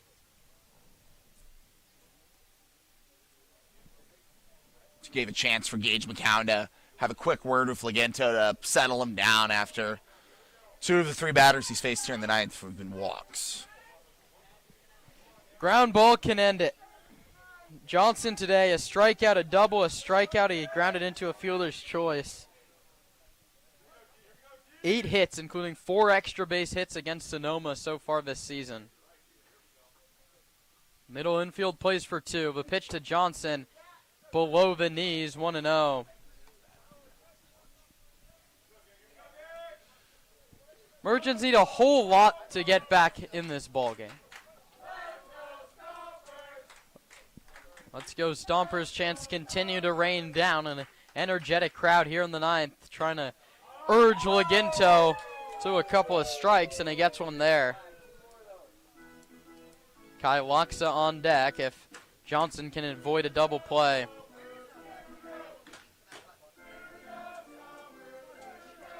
One ball, 1 strike, 1 out. Bitter from first, Lewis from second, and the pitch misses.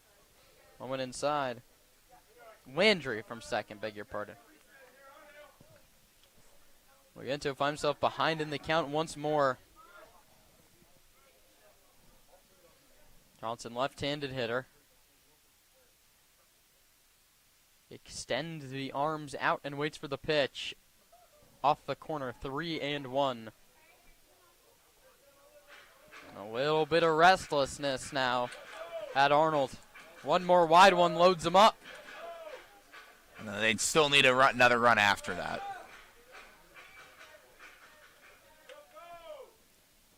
Three-one pitch from Laginto. Johnson hits it down the left field line, twisting foul and out of play. Lands in the beer garden down the left field line, one of 3 different group areas here at Arnold Field. The Flyberg Margarita Lounge, the beer garden, and then the left field Oasis. You can buy tickets for all those spots or just general admission at stompersbaseball.com. A couple more chances to see them this weekend. Payoff pitch from Laginto. Lined down the left field line and foul. Just about a foot on the other side of that foul line. Close line drive there from Johnson, who's not giving an inch. Got away with one there. Laginto has to get this out. No need to make things interesting.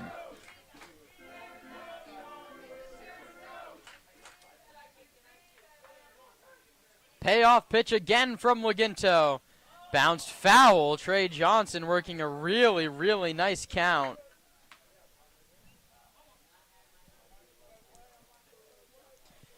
He's going to see an 8th pitch from Laginto's pitch count now climbing as well.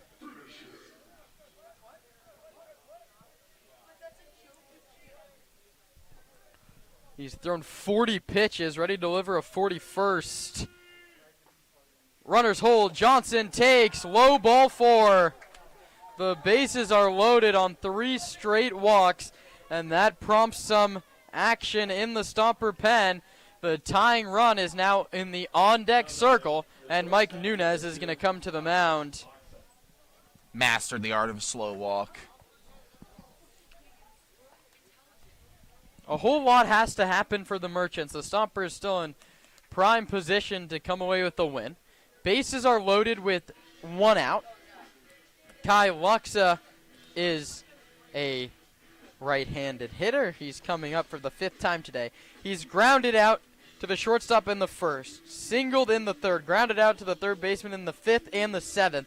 Laginto just needs a ground ball here to get out of this. That's exactly what Mike Nunez is going to be telling him. You're just a pitch away from getting out of this. Trust your defense to do the work. Laginto does a good job of inducing weak contact. And he's got a solid defense behind him. We've seen Vassell make a ton of great plays over at 3rd. Duramelar, a gold glove shortstop at Santa Rosa. Europero has been reliable as ever at 2nd. Schapler solid as well at 1st. Trust the defense. Sam Schnitzer, the arm loosening very, very quickly in the Stomper bullpen, throwing in earnest down that right field line. Let's see if Mike Nunez can instill some confidence into his righty. Laginto comes home. Ben Zlaxa out of the way of that one.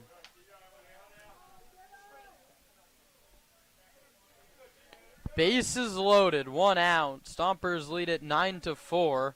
Nervy moments in the 9th. Laginto's pitch is bounced foul down the third base line, and Loxa just gifted Laginto strike one. That pitch would have missed in off the corner if he laid off. But it's that type of contact that Laginto is looking to induce. Weak, into the ground, trust the defense to make the play. A Merchant leads from every base. 1-1 pitch. That one's lined down the right field line, sinking fast. It dunks in for a base hit. 1 run comes in to score. Here comes Bitter. The throw comes to second base. A 2 RBI single for Kai Loxa. And all of a sudden, here comes the tying run in a 9-6 ball game.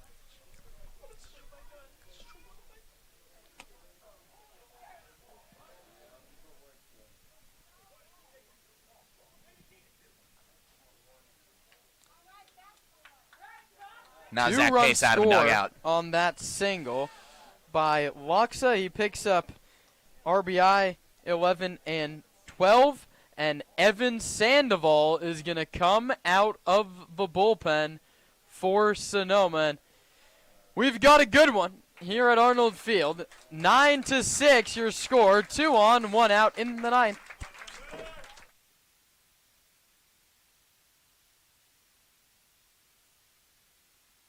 Local expertise worldwide. Sotheby's International Realty is well known for their exceptional real estate agents that distinguish themselves in communities all over the world. To learn more about real estate in Napa, Sonoma, San Francisco, and the rest of the Bay Area, or around the globe, contact Sotheby's International Realty Wine Country Brokerage at 707-935-2288. That's 707-935-2288. Sotheby's International Realty. The Sonoma Stompers are excited to have Jacob's Restaurant providing all of our concessions this season. At the ballpark, you'll find gyros, Chicago dogs, pizza, and salads. But in their restaurant, you'll find an outstanding menu featuring the best Mediterranean-style offerings in town. Seafood linguine, chicken piccata, ravioli, risotto, pizza, and so much more. Don't forget to try their desserts. Jacob's Restaurant is located on 1266 Broadway, right next to Traintown. Jacob's Restaurant and the Sonoma Stompers, proud partners.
Evan Sandoval out of the bullpen trying to hold on to a 9-6 lead. He delivers a first pitch fastball up the corner away. Laginto went 1 1/3 innings. He gave up 1 hit, 4 walks. He also struck out 4. Out of his 45 pitches, 24 were strikes and 21 were balls. 1-0 pitch from Sandoval to Lashak is hit foul. It's a hard hit ball, Karen. If he times that up, that is making things really interesting. 85 on the fastball there from Sandoval.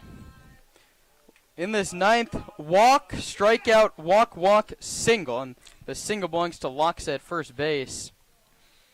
You're still a pitch away from getting out of this. Sandoval with a very interesting pick back to first base. Runners at the corners.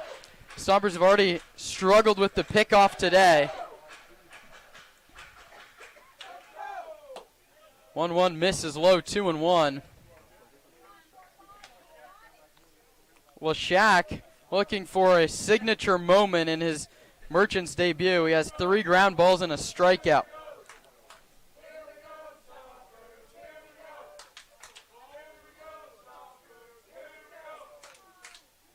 Two-one from Sandoval. Foul back to the screen, 2-2.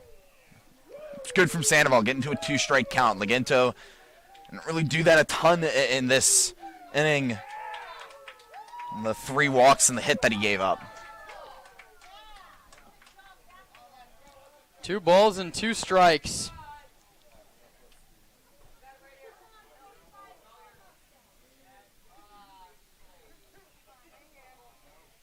Tyson Ellis in the on-deck circle. Pinch hit back in the 8th.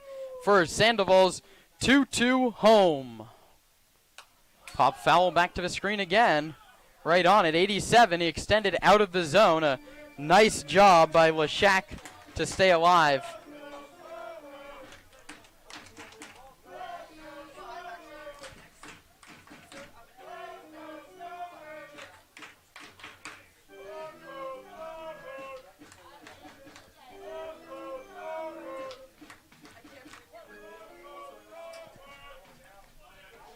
Two and two the count, 9-6 your scores. Stompers lead by 3. Lashak hits it foul back a 3rd consecutive time. It's a really good fight here. If nothing else, Lashak is giving up Ellis and whoever may come after that, hopefully no one, a good look at this new arm.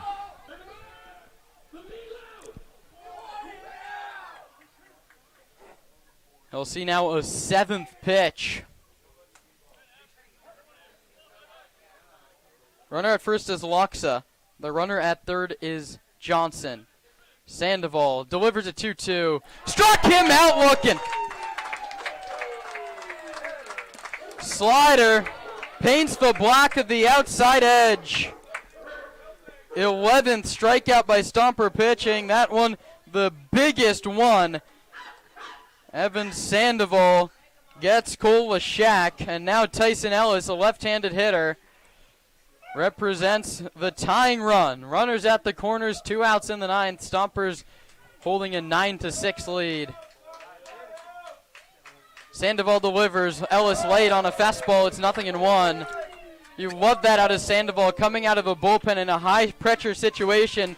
Threw him an 86-mile-per-hour fastball in the zone. Here's my best stuff. You can't hit it. No balls and 1 strike.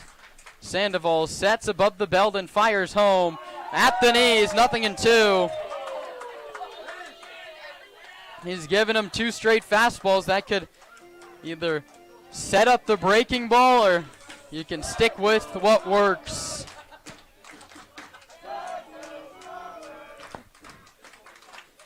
Ellis represents the tying run. Sandoval's right on left delivery, up and away. Taking second base on the play is Kai Loxa. That run, as of now, irrelevant. He's going to get second base on catcher's indifference. Right call by McCown, not throwing there. Saw no one was really covering. That's not worth the risk. Sandoval set to deliver a 1-2. From the stretch, the pitch, outside 2-2. If Ellis gets on base, things get really dodgy, as Fabian Gomez would represent the go-ahead run. He's in the on-deck circle. Sandoval looking to put it away here. Shakes off the first sign from Carlson. Now they agree. 2-2 pitch. Runs outside. The count's full 3-2.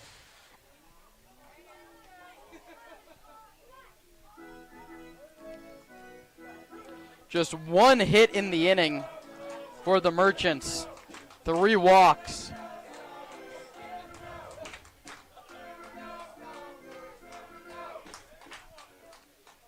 Three-two. Low ball 4 from 0-2 to 3-2. The bases are loaded.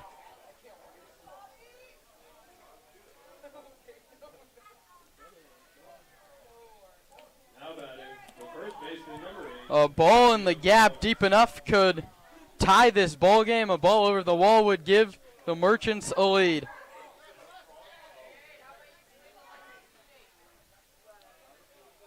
Gomez in from the left side. 2 for 3 with a walk. Nothing can get past Gage McCown. Evans' first pitch.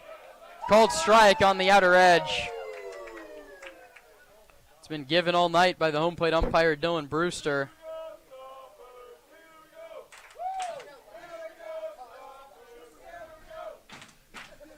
Bases loaded. Stomps lead by 3 in the 9th. Sandoval off the first base side of the rubber. Delivers to the plate. This one's bounced towards second. Uripero sets his feet. Fires to first. Ball game over. Stompers hold on to beat the Merchants by the final score of 9-6.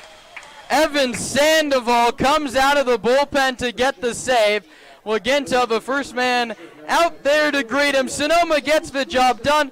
Maybe a little bit tighter than you want it to be, but Sonoma wins by 3 runs by the final score of 9-6. We'll be back with the totals in a moment.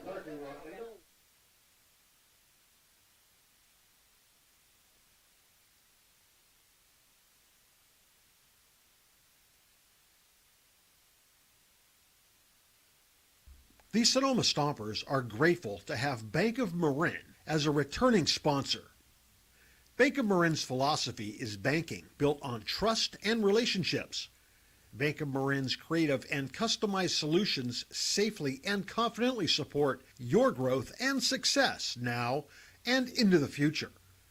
Whether you're a sole proprietor forging ahead with your first company or the CEO of a well-established corporation, Bank of Marin's local bankers will work side by side with you to help you reach your financial goals. Bank of Marin, the official financial institution of the Sonoma Stompers.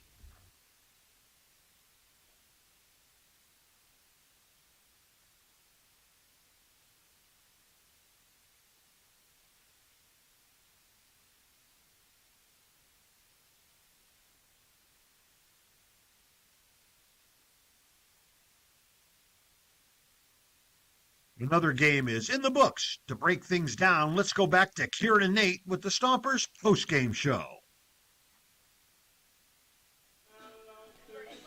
Stompers get the job done, 9-6.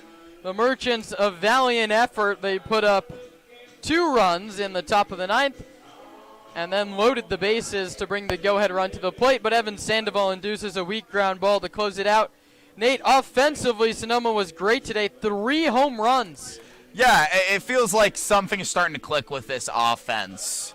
Put up a really nice day at the plate against Menlo Park in a loss. This one, I mean, getting the long ball coming into effect here is really nice for Sonoma. If you're going to especially locate it as a batter down the pull side, you're going to have a very successful day. All of those were no doubters by far at any ballpark in the CCL. Really, really nice stuff. Congratulations to Jones and McCown for their first bombs of the summer, and then Carlson off of injury has been fantastic in 2 days with 2 doubles and a homer. And then on the pitching side, Matthew Schallberger, great again as the Friday night starter, if you will, for this Stompers team. Yeah, and obviously in college that carries a different weight than it does in the summer, but if you can establish yourself as a starter, you know, someone looking for a 4-year institution like Schallberger is, that's a big deal in a competitive league like the CCL. He's been really solid, putting up limited runs, striking guys out, not walking anybody. That was the big thing today for Stompers pitching. Up until Devin Laginto with 4 in the 8th and the 9th, there was only 1 issued throughout the previous 7 innings. So a really good job by Sonoma pitching with their command. That's going to wrap up our coverage here. The Stompers improved to 9-10. They snapped their 2-game losing streak. The Merchants, with their loss, fall to 6-9 and have now lost 6 games in a row. Sonoma leads the season series 3-2. Matthew Schallberger, your winner. He's 2-0.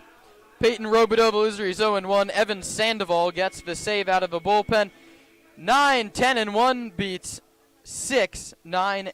The Stompers with a 3-run victory over the Merchants. We're back on the air tomorrow. The Crawdads and the Stompers at 6:05. Flybird Margarita night here at the ballpark. 5:45 is when our coverage starts. For everyone that helps make this broadcast run, Luca Sebastiani on the stats and my broadcast partner Nate Martin, I'm Kieran Costa saying so long from Sonoma.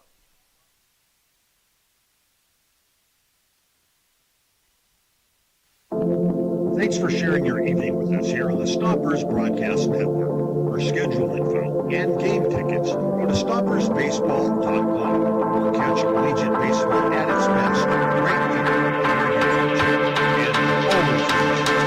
Success on the field starts with success in